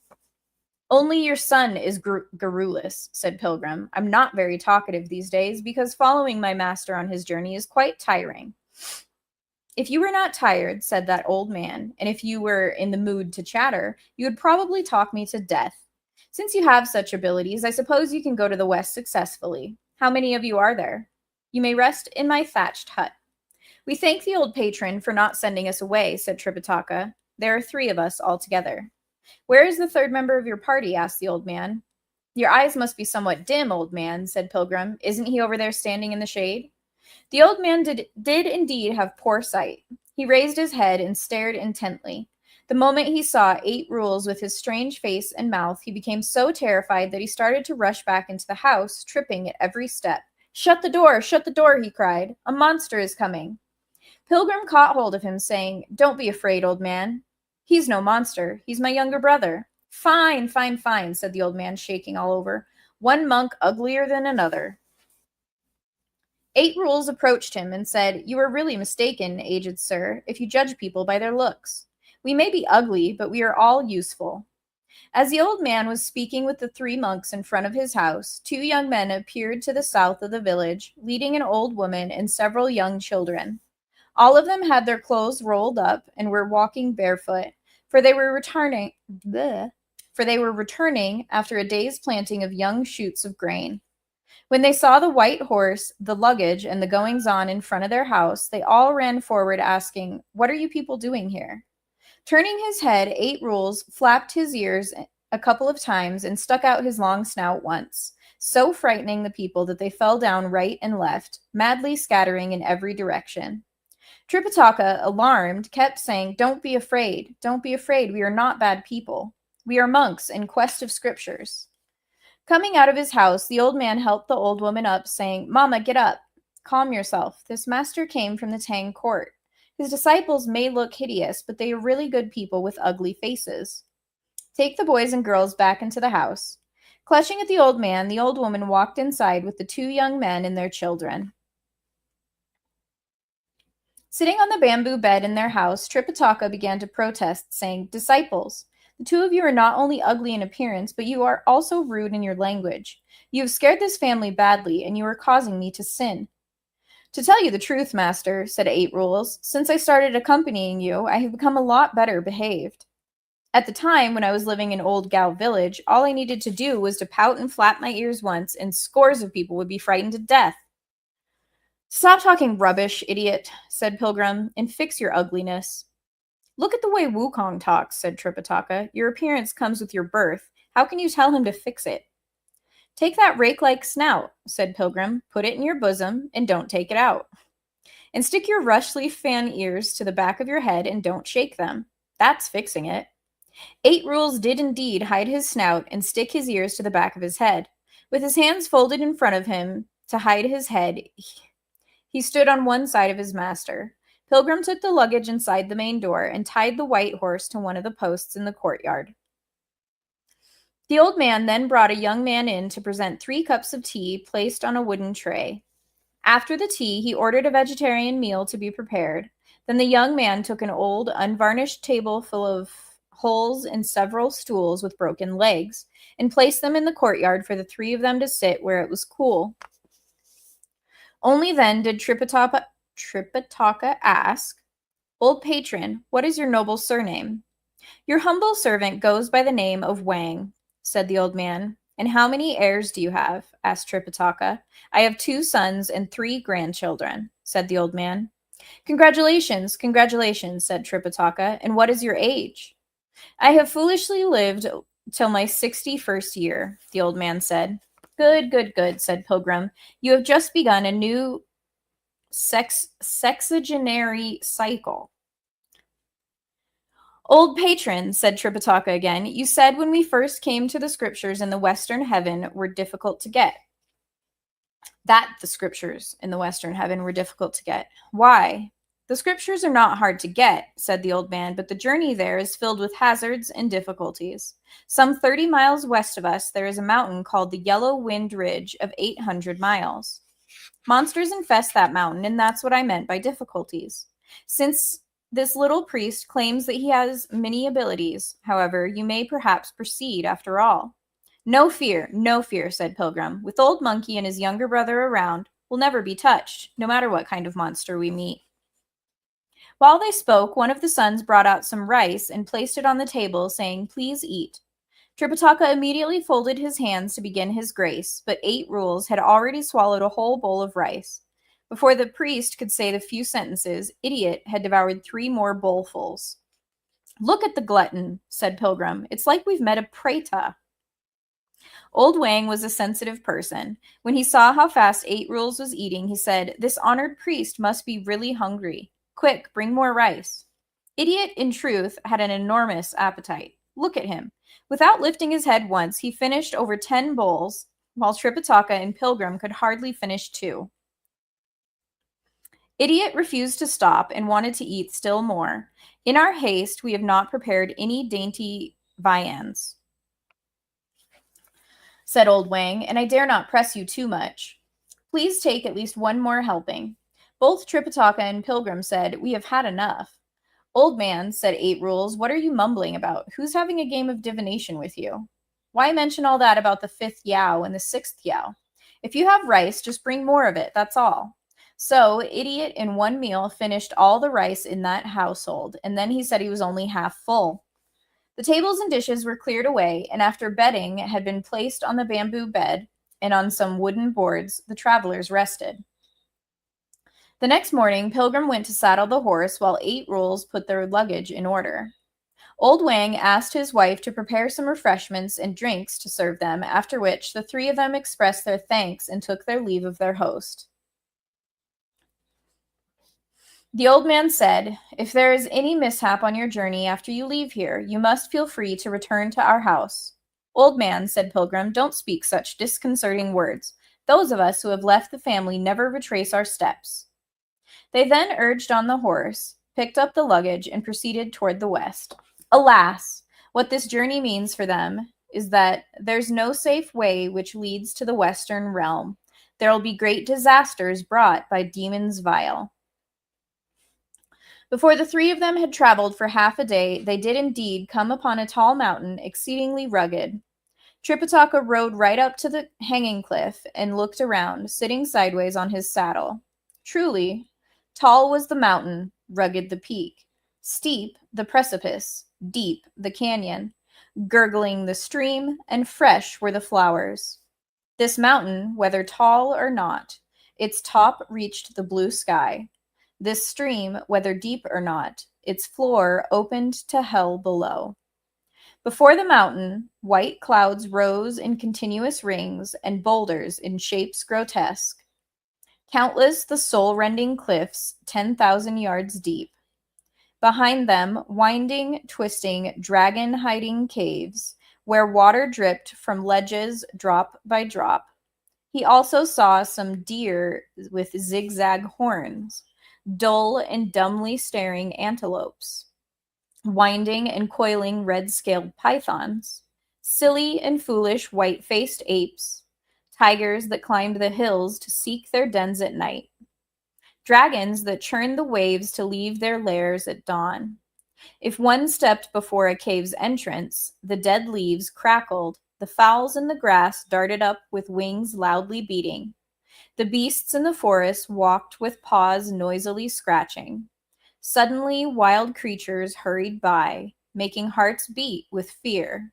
Thus it was that the Dew-to-Call cave duly faced the Dew-to-Fall cave. The cave duly facing the Dew-to-Fall cave duly faced the mount. One blue bill died like 1,000 yards of jade, mist-veiled like countless mounds of jade-green gauze. The master rode forward very slowly, while the great sage Sun also walked at a slower pace, and Zhu Wunang proceeded leisurely with the load. As all of them were looking at the mountain, a great whirlwind suddenly arose. Alarmed, Tripitaka said, "Wukong, the wind is rising." "Why fear the wind?" said Pilgrim. "This is the breath of heaven in the 4 seasons, nothing to be afraid of." "But this is a terribly violent wind, unlike the kind that comes from heaven," said Tripitaka. "How so?" said Pilgrim. Tripitaka said, "Look at this wind.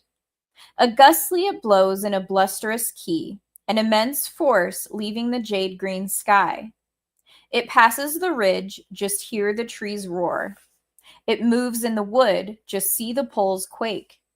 Willows by the banks are rocked to the roots. Blown garden flowers now soar with their leaves. Fishing boats, nets drawn, make their hawsers taut. Vessels with sails down have their anchors cast. Trekkers in mid-journey have lost their way. Woodsmen in the hills cannot hold their loads. From woods with fruits divine the apes disperse. From clumps of rare flowers the small fawns flee. Before the cliff cypress fall one by one. Downstream bamboo and pine die leaf by leaf. Earth and dust are scattered while sand explodes. Rivers and seas overturned, waves churn and roll. 8 Rules went forward and tugged at Pilgrim, saying, "Elder brother, the wind is too strong. Let's find shelter until it dies down." "You are too soft, brother," said Pilgrim, laughing. "When you want to hide the moment the wind gets strong. What would happen to you if you were to meet a monster spirit face to face?" "Elder brother," said 8 Rules, "you probably haven't heard of the proverb, 'Flee the fair sex like a foe, flee the wind like an arrow.' We suffer no loss if we take shelter just for a little while." "Stop talking," said Pilgrim, "and let me seize the wind and smell it." "You are fibbing again, elder brother," said 8 Rules with a laugh. "For how can the wind be seized for you to smell? Even if you manage to catch hold of it, it will slip past you at once." "Brother," said Pilgrim, "you didn't know that I have the magic to seize the wind." "Dear great sage." He allowed the head of the wind to move past, but he caught hold of its tail and sniffed at it. Finding it somewhat fatigued, he said, "This is indeed not a very good wind, for it smells like a tiger or else like a monster. There's something definitely strange about it." Hardly had he finished speaking when from over a hump of the mountain a fierce striped tiger with a whip-like tail and powerful limbs appeared. Tripitaka was so horrified that he could no longer sit on the saddle. He fell head over heels from the white horse and lay beside the road, half out of his wits. Throwing down the luggage, 8 Rules took up his muckrake and rushed past Pilgrim. "Cursed beast," he shouted, "where are you going?" He lunged forward and struck at the beast's head. That tiger stood straight up on its hind legs and, raising his left paw, punctured his own breast with one jab. Then, gripping the skin, he tore downward with a loud rending noise, and he became completely stripped of his own hide as he stood there by the side of the road. Look how abominable he appears. Oh, that hideous form. All smeared with blood, the naked body. Most sickly red, the warped legs and feet. Like shooting flames, wild hair by the temples. Bristlingly hard, 2 eyebrows pointing upward. Hellishly white, 4 steel-like fangs. With light aglow, a pair of gold eyes. Imposing of mien, he mightily roared. With power fierce, he cried aloud.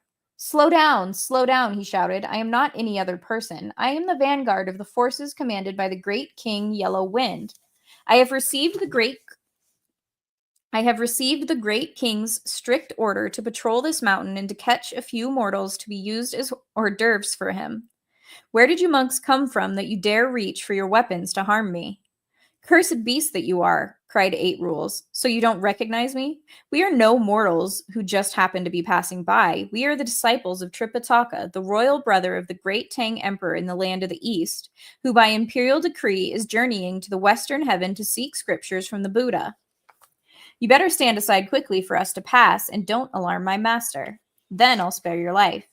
But if you are impudent as before, there will be no clemency when this rake is lifted up." That monster spirit would not permit any further discussion. He quickly drew near, assumed a fighting pose, and clawed at 8 Rules' face. Dodging the blow, 8 Rules struck at once with his rake. Since the monster had no weapons in his hands, he turned and fled, with 8 Rules hard on his heels. Racing to the slope below, the monster took out from beneath a clump of rocks a pair of bronze scimitars, with which he turned to face his pursuer. So the 2 of them clashed right in front of the mountain slope, closing in again and again. Meanwhile, Pilgrim lifted up the Tang monk and said, "Master, don't be afraid. Sit here and let Old Monkey go help 8 Rules strike down that monster so that we can leave." Only then did Tripitaka manage to sit up. Trembling all over, he began to recite the Heart Sutra, but we shall say no more of that.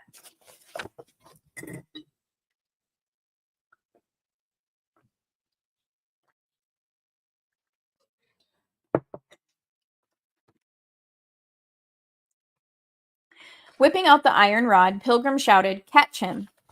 8 Rules at once attacked with even greater ferocity, and the monster fled in defeat. "Don't spare him," yelled Pilgrim. "We must catch him." Wielding rod and rake, the two of them gave chase down the mountain. In panic, the monster resorted to the trick of the gold cicada casting its shell.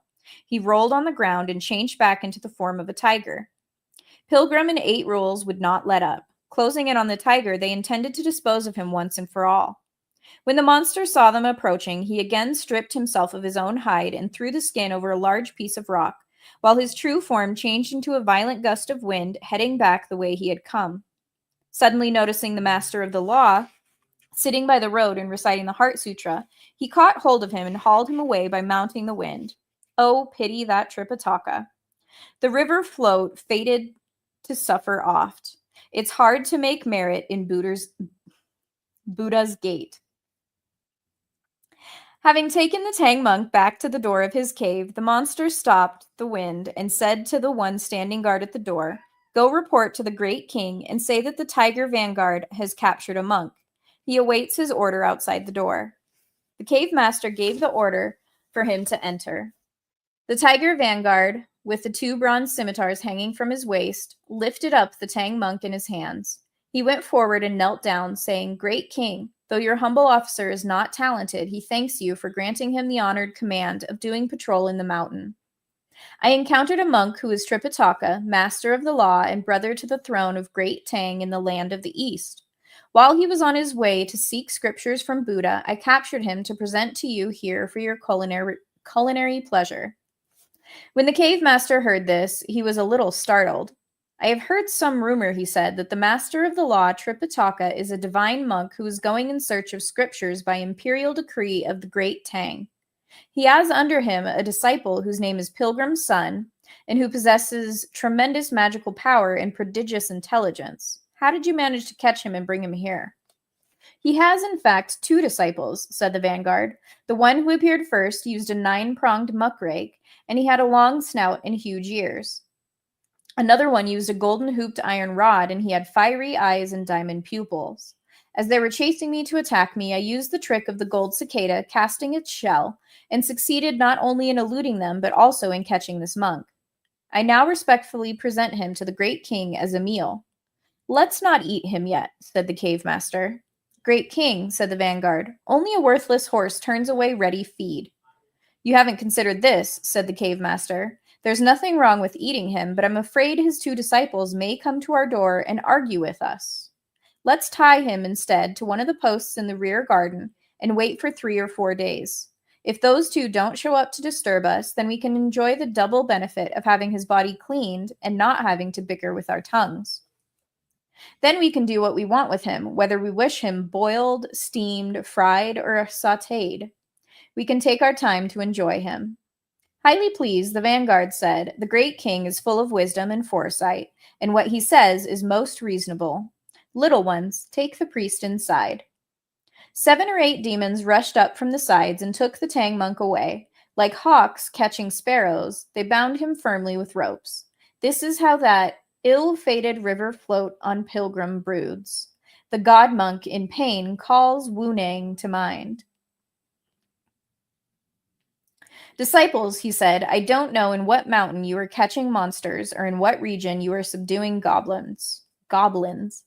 But I have been captured by this demon from whom I have to suffer great injury. When shall we see each other again? Oh, what misery! If you 2 can come here quickly, you may be able to save my life. But if you tarry, I shall never survive." As he lamented and sighed, his tears fell like rain. What a bitch. Save yourself, dude. We now tell you about Pilgrim and 8 Rules, who, having chased the tiger down the slope of the mountain, saw him fall and collapse at the foot of the cliff.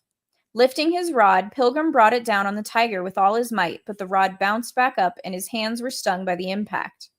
8 Rules, too, gave a blow with his muckrake, and its prongs also rebounded. They then discovered that it was nothing but a piece of tiger skin covering a large slab of stone. Greatly startled, Pilgrim said, oh no, he's tricked us." "What trick?" asked 8 Rules. Pilgrim replied, "This is called the trick of the gold cicada casting its shell. He left his skin covering the stone here to fool us, but he himself has escaped. Let's go back at once to take a look at Master. Let's hope that he has not been hurt. They retreated hurriedly, but Tripitaka had long vanished. Bellowing like thunder, Pilgrim cried, "What shall we do? He has taken Master away."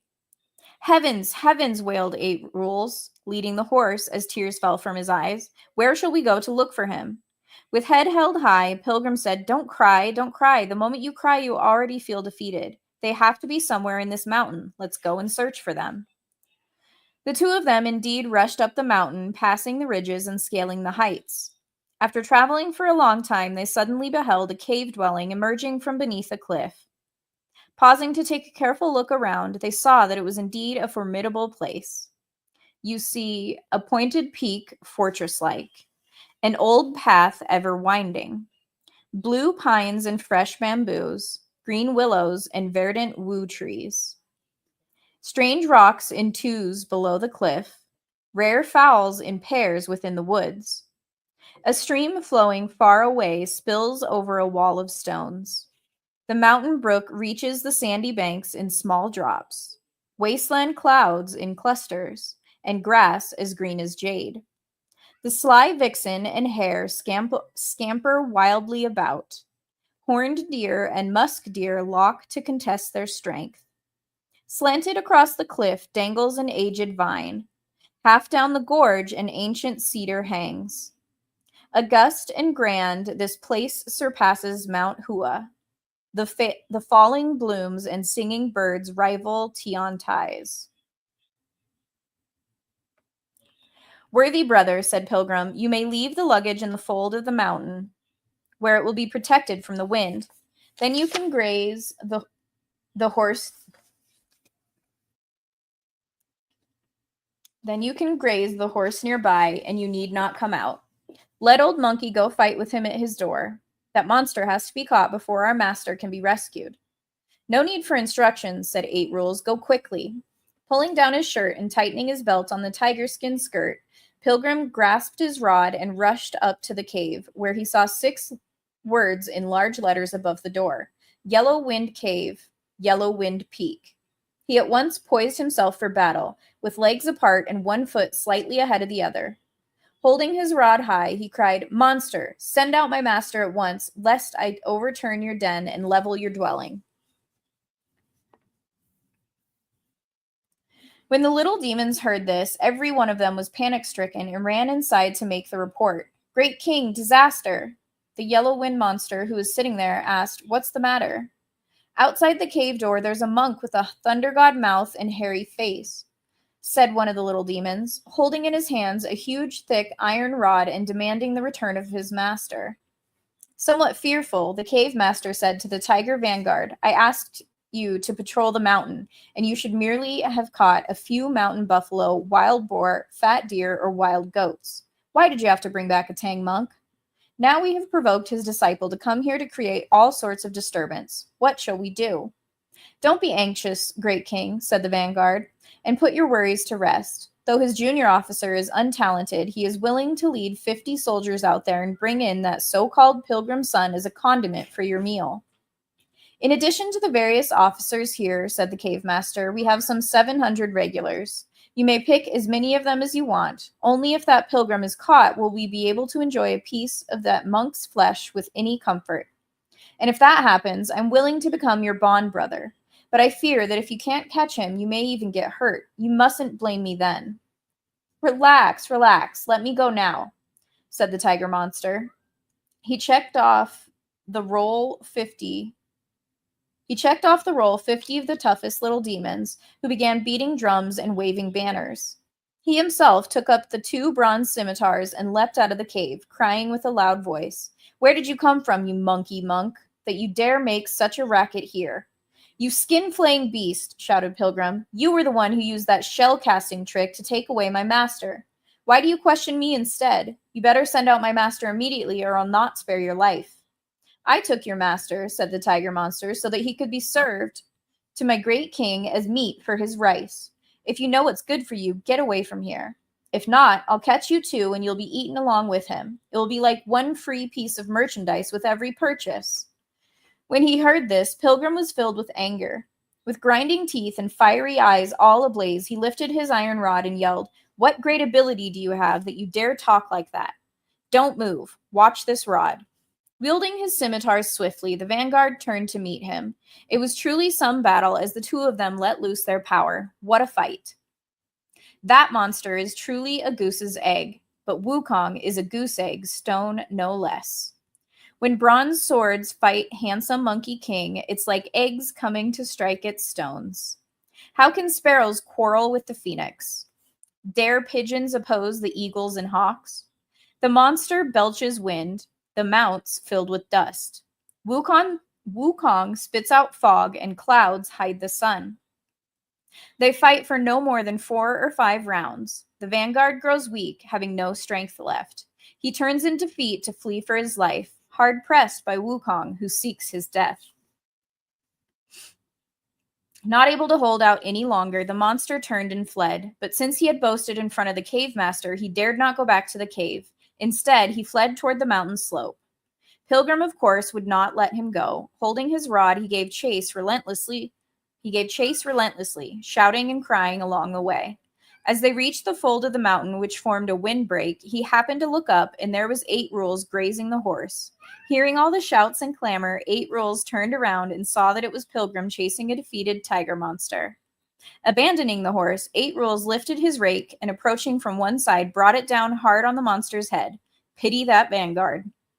He hoped to leap clear of the brown rope net, not knowing he would meet the fisher's coop.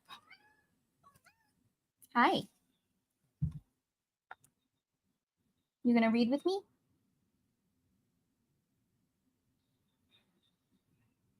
Yo, make a decision, sir. Not that decision. Just lay down. Snow wants to read with me. Us? No. You're not walking across my keyboard. Lay down or get down. Thank you.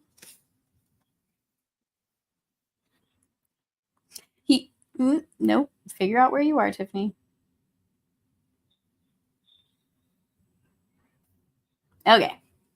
One blow from 8 Rules' rake produced 9 holes, from which fresh blood spurted out, and the brains of the monster's whole head ran dry.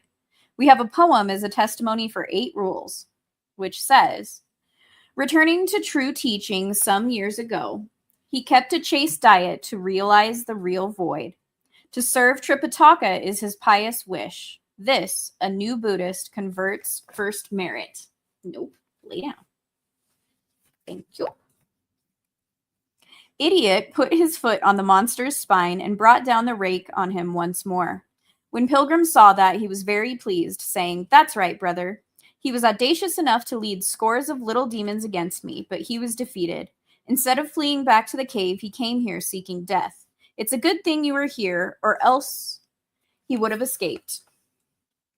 Is he the one who took our master with the wind? Asked 8 Rules. Yes, said Pilgrim. Did you ask him the whereabouts of our master? Said 8 Rules. This monster brought master to the cave, said Pilgrim, to be served to some blackguard as a great king, as meat for his rice. I was enraged, fought with him, and chased him here for you to finish him off. Brother, this is your merit. You can remain here guarding the horse and luggage, and let me drag this dead monster back to the mouth of the cave to provoke battle again. We must capture the old monster before we can rescue master. You are right, elder brother, said 8 Rules. Go now. If you beat that old monster, chase him here and let old Hog intercept and kill him. Dear Pilgrim, holding the iron rod in one hand and dragging the dead tiger with the other, he went back to the mouth of the cave. So it was that the Dharma master met monsters in his ordeal, feeling and nature in peace, wild demons subdued. We do not know whether he managed this time to overcome the monster and rescue the Tang monk. Let's listen to the explanation in the next chapter.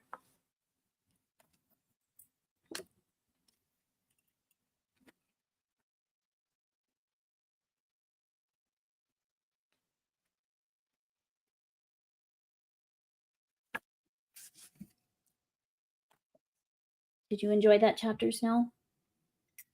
Pain in the butt. Well, that was fun.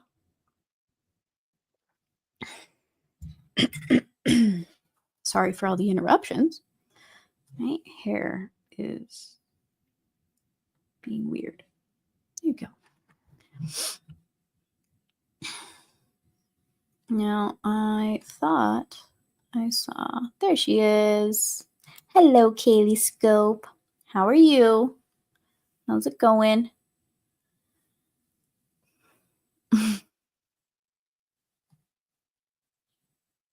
Yeah, sexagenary cycle. I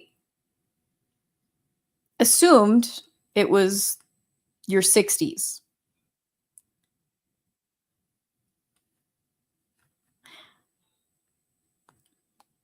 But it was very hard to say in the moment, at least.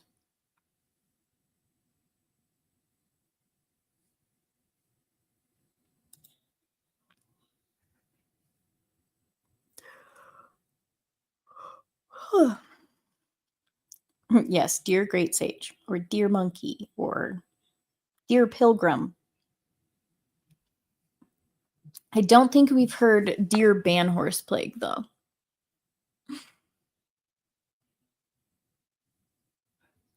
I'm not going to do that, Dom, even though I've memorized it by heart now. They should punish him by making him eat meat. Yeah, I doubt that'll happen.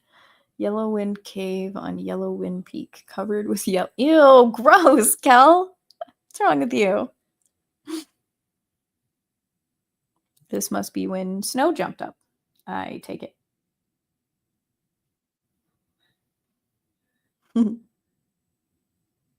I don't need to run from him. I mean, if you're scared, that's fine. You can run, but I don't run from cats. Especially good kitties like this.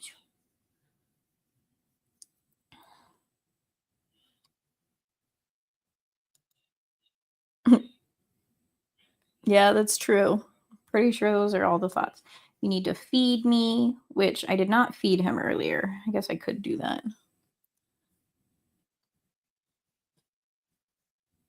You don't freaking know me. I was just trying to see how long the chapter was. And I might have read it.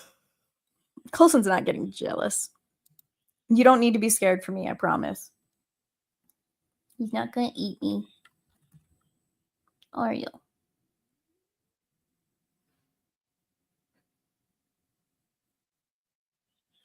Well, go on. I'll get you some food. I'll be right back. Go on.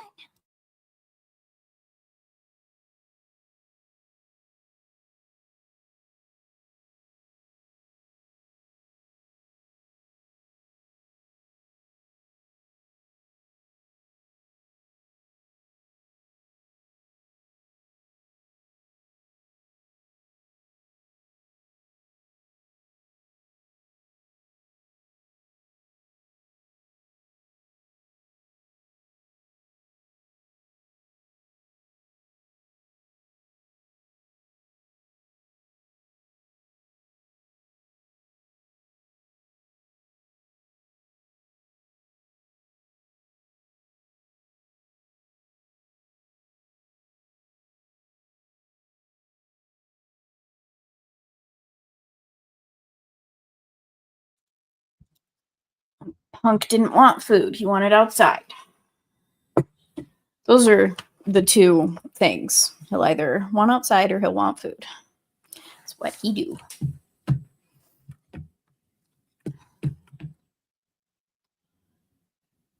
Did the stream go down?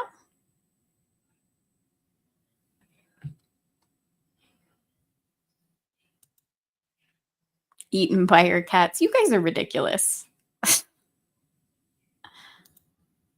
I see now. No, the stream didn't go down. You guys suck. Oh.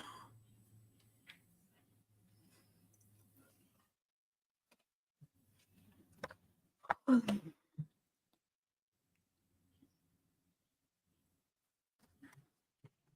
me look. I think we only have a couple streams left for this one, actually. I always forget how many chapters there are. I think it's 25. Yeah. We have 72 pages left.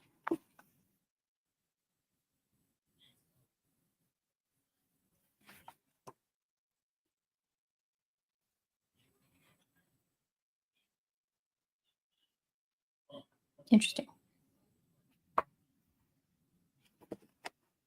Now, do remember, everybody, this is book 1 of 4. Similarly, with the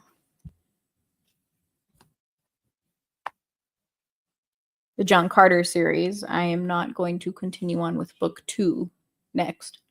Doesn't mean I won't at some point read 2 on stream.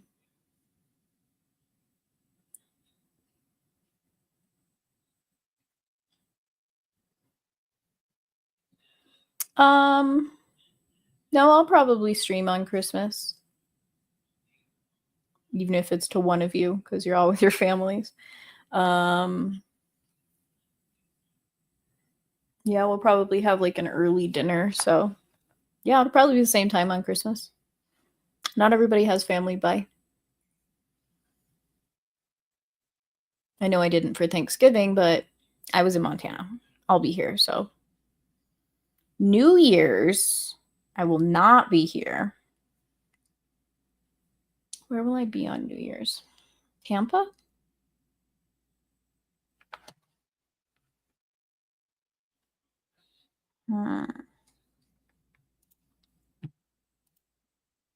I will be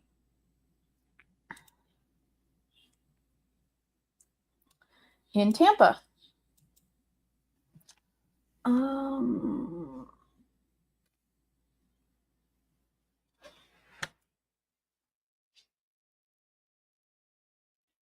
Oh, actually, that night I will be in Miami.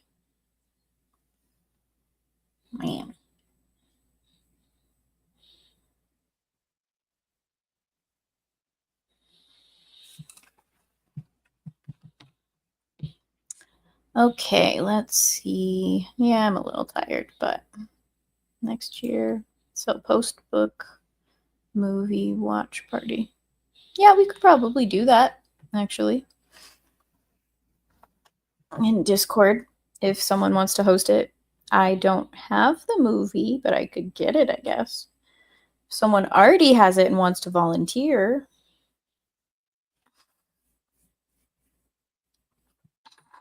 But yeah, we can organize something on Discord. Sweet. Thank you, good sir. That is most appreciated. Yeah. So the Saints Raiders game is in NOLA on the 29th. And then we have some friends in Florida that we're going to go visit. Might as well make a trip out of it. You ate too many cookies, Blue-Eyed Scorpio? Probably shouldn't have done that. But it is the holidays, so your body forgives you. Do you have some sort of itis or something after having eaten too many of the cookies? I don't know if there's tryptophan in the cookies like there is turkey.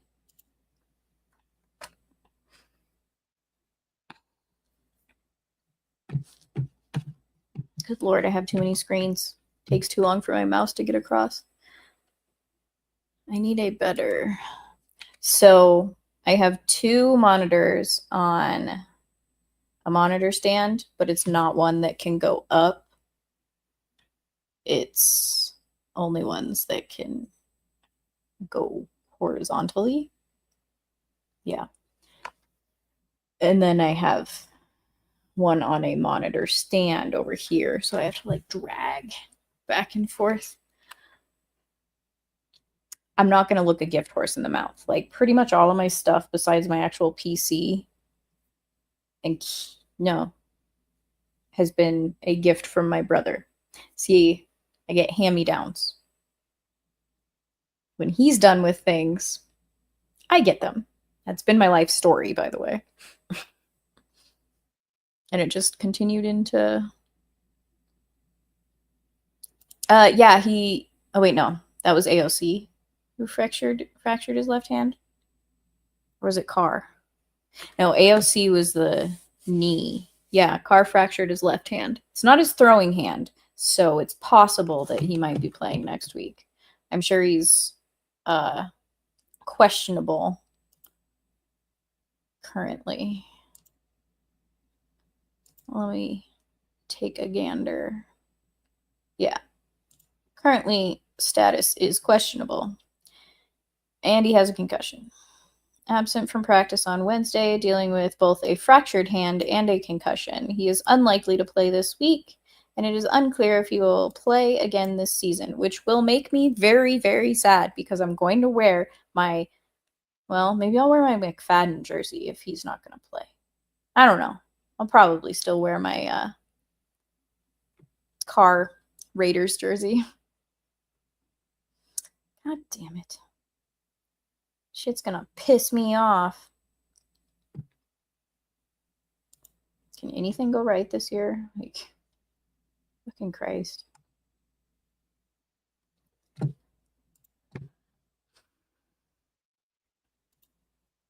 You could, I don't know, put him in a cupboard or something. Out of sight, out of mind. And are they chocolate chips or are they like peppermint? I don't know. What are holiday cookies that people eat? I'm not normal. We have like no bake cookies and things like that.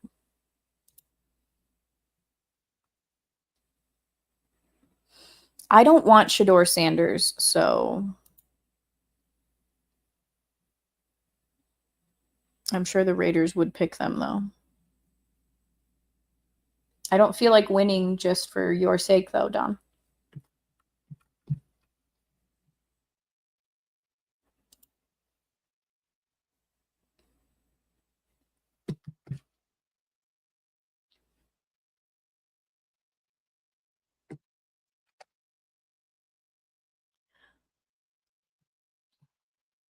Sorry, I'm looking at 20 different things at once.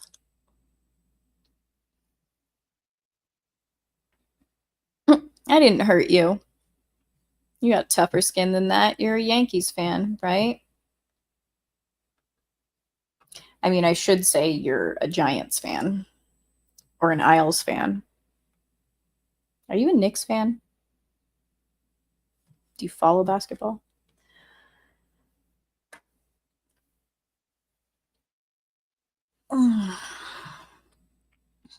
But at least you're not a Rockies fan, because that does create tough skin being a Rockies fan.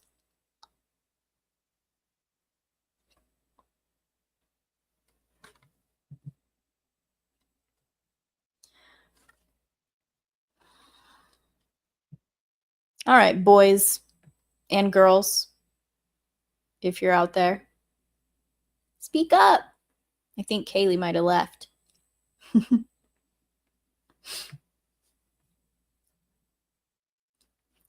I do have a few things I need to do, so more of a Nets fan. The only time I liked the Knicks was when I was watching the movie Eddie.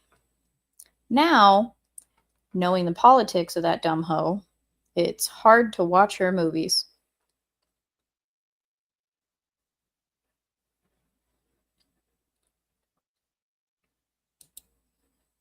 Okay, random out of the blue mud crab. Remember to bully child actors? I might pass on that. I don't care neither here nor there about Skeleton Crew, as I'm assuming that's what that is for. Yeah. Thought so. I don't care. I literally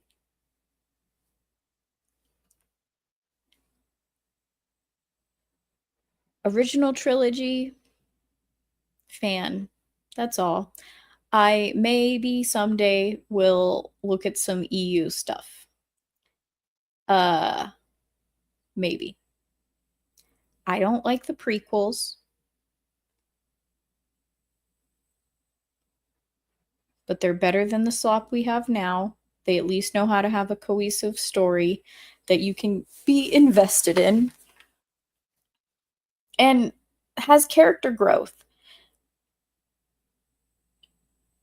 Or maybe that's just acting growth. God, not going to get into that. Remember to bully adult actors too. That's true.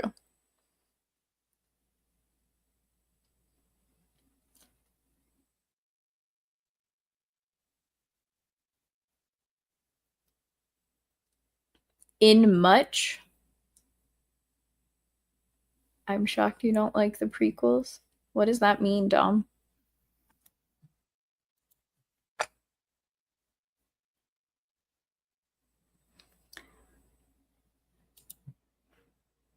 The acting is pretty bad, and I'm sorry. I know people love Anakin, but good God, that kid is toxic as fuck. Like, it is not surprising in the least that he went to the dark side. Whatever the second movie is, episode 2, I can never remember which is called which.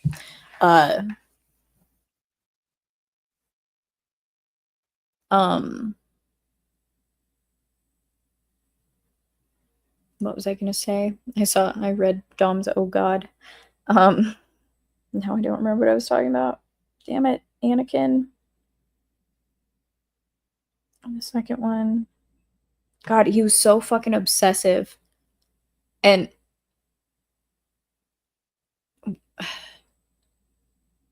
didn't they he was too weren't they saying that he was too old to be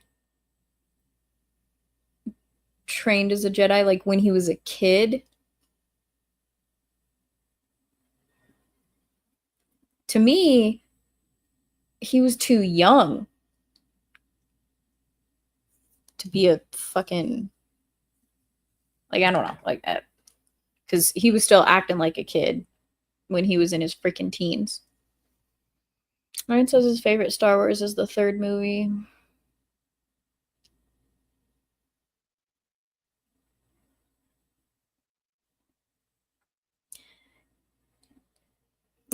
I mean, I guess I know what you're implying with that, Kel, but taking it at face value, rather. I guess it does make sense to indoctrinate them into the way so they don't have life experience that would cloud their judgment and make them want worldly things compared to the Force.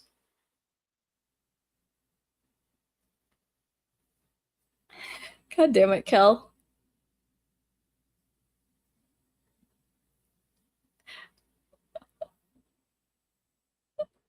That does make it creepy, doesn't it? See, original trilogy. That's it.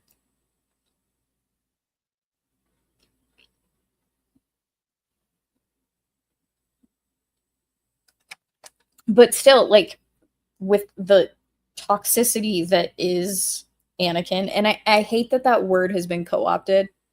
So, like, toxic masculinity, it has nothing to do with that. Like, that's a toxic motherfucking relationship with Anakin and Padme because he is so obsessive.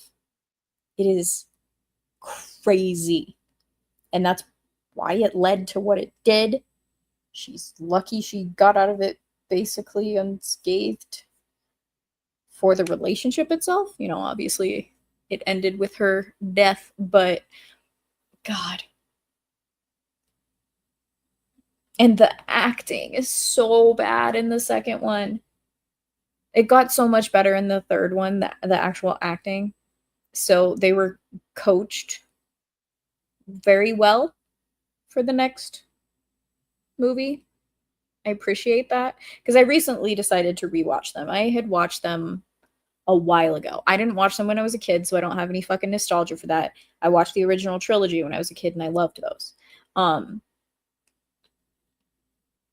So like I watched them as an adult and I was unimpressed the first go around. But because the way the pop culture world is now, I was just like, let me give it another chance because I have seen Ahsoka now, FML, and then I saw fucking Acolyte. So I decided to give them another chance, and I appreciate them for what they were. I don't care about the midi-chlorians. I haven't delved deeply into the world enough to care about the midi-chlorians and like the issues that people like Gary have with them. I don't care. I care about the original trilogy, and it's been ruined. And it makes me sad. Fuck Disney. That is all.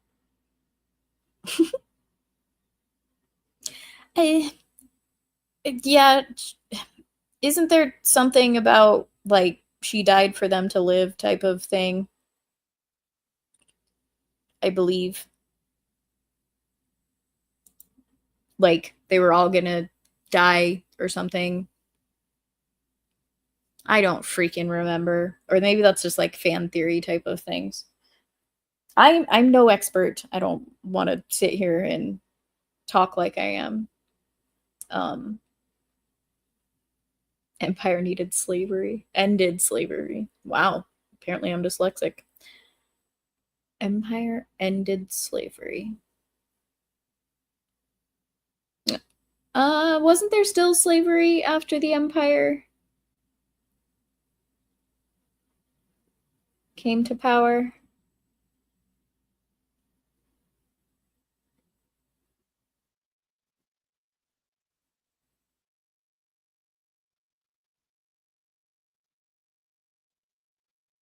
Yeah. I'm not even gonna read that Blue-Eyed Scorpio, but I'll bring up the goddesses. Still slavery on Tatooine, and they use slaves to make the Death Star. Yeah. That still means that it wasn't ended. Just saying. Just like modern times. There's more slaves in the world now than there were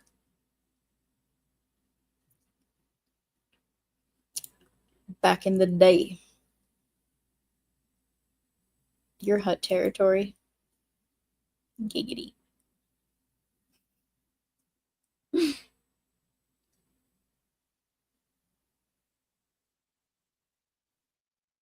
Wow, Sam.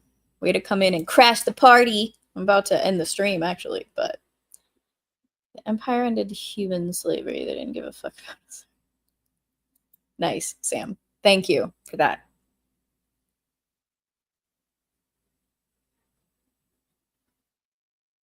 Are clones not human slaves? I mean,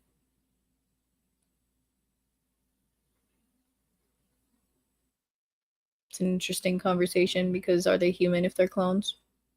Is it synthetic material or organic? I don't remember.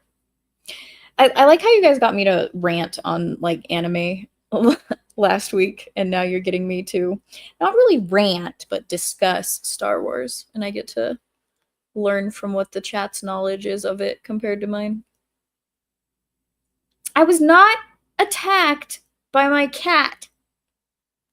He was purring in my lap.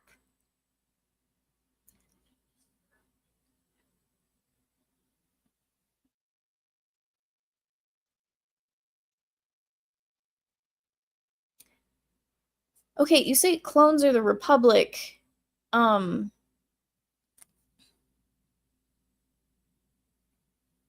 I insane? Are stormtroopers not clones? I thought they were all clones of freaking the Fett. Jango Fett.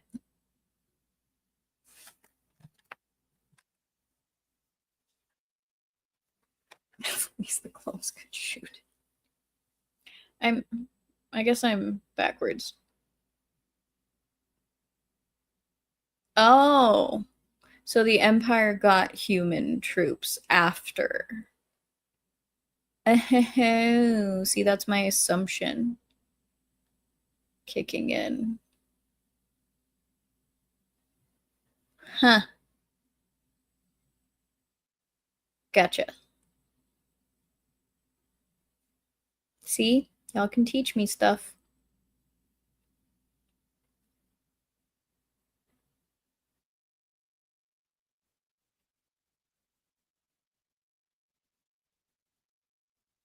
Why did I always think that they were clones?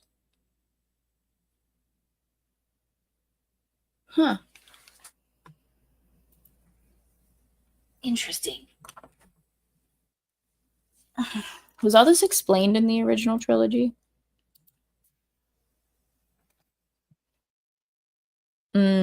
Okay.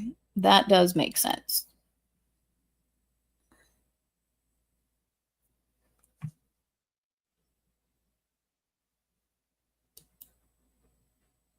Yeah, I wouldn't want that technology out either, I guess. Oh, it was explained in the EU. See? That's why I don't know it.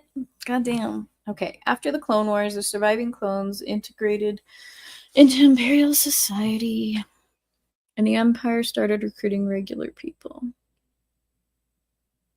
That's why Luke was so keen to sign up with Biggs Darklighter.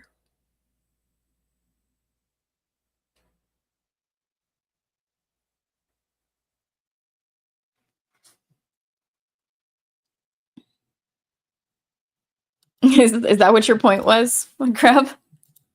Oh, how Elephant Head and Skeleton Crew totally sucks. Oh, your point from earlier. Is that Elephant Head? Oh, that's the one that looks like an elephant. I forget about that stuff. That's what derailed the conversation, was the Skeleton Crew. Okay, got it. I'm back. No, I guess sidetracked the conversation. It didn't derail anything. Well, everybody, wait. Is Mud Crab your Rumble channel as well? Because you got to shill it proper, like.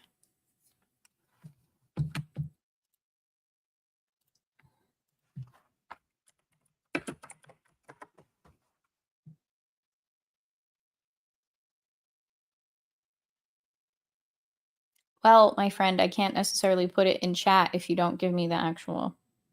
Oh, that's funny.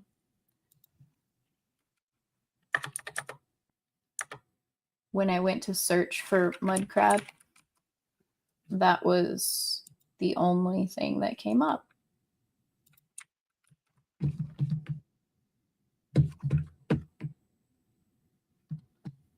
Look at that.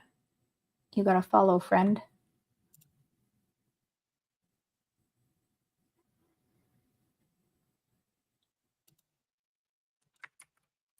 If you are interested, go follow Mud Crab on Rumble at May Contain Traces of Seafood. I put the link in the chat, as you probably saw if you're paying attention to chat. And check out his Skeleton Crew video and other videos that he currently has on his channel.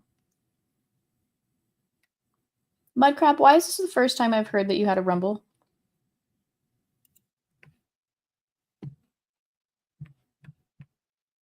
I'm insulted. Or should you be insulted? You know what? I'm not going to go that deep into it. I subbed now.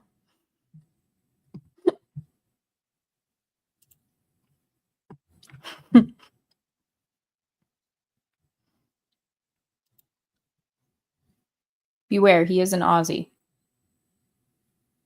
Have to give due warning.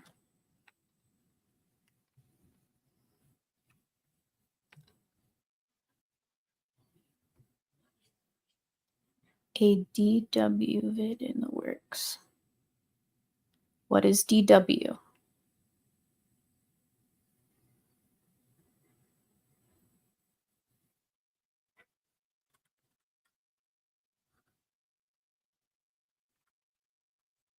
Oh, Doctor Who. Got it.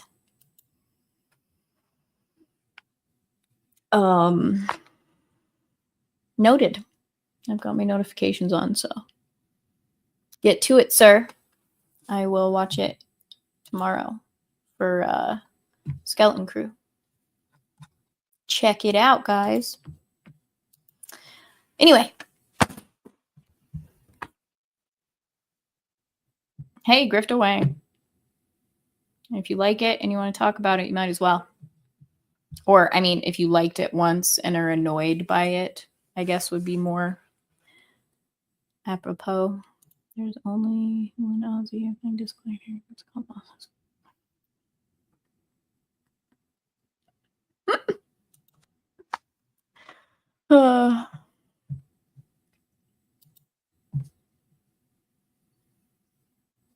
Well, thank you, Dom. Blood crab's pretty cool. All right, everybody. I am gonna go. Thank you for hanging out. I appreciate all of you. Make sure to do the thing. The like, the subscribe, the share, that stuff. Hit the notification bell. All of that. I'm super really good at ending streams, as you know. But yeah, follow me on Twitter and Instagram and Rumble. I have Rumble. I'm really, really, really gonna try with Frankenstein to multi-stream. We'll see how that goes. But anyway, you guys are awesome for always hanging out with me. I really appreciate it. I do. And thank you, Dom, for the 20 earlier, or guess who, as it were. Yeah, I thank you. You guys are awesome. Have a good night.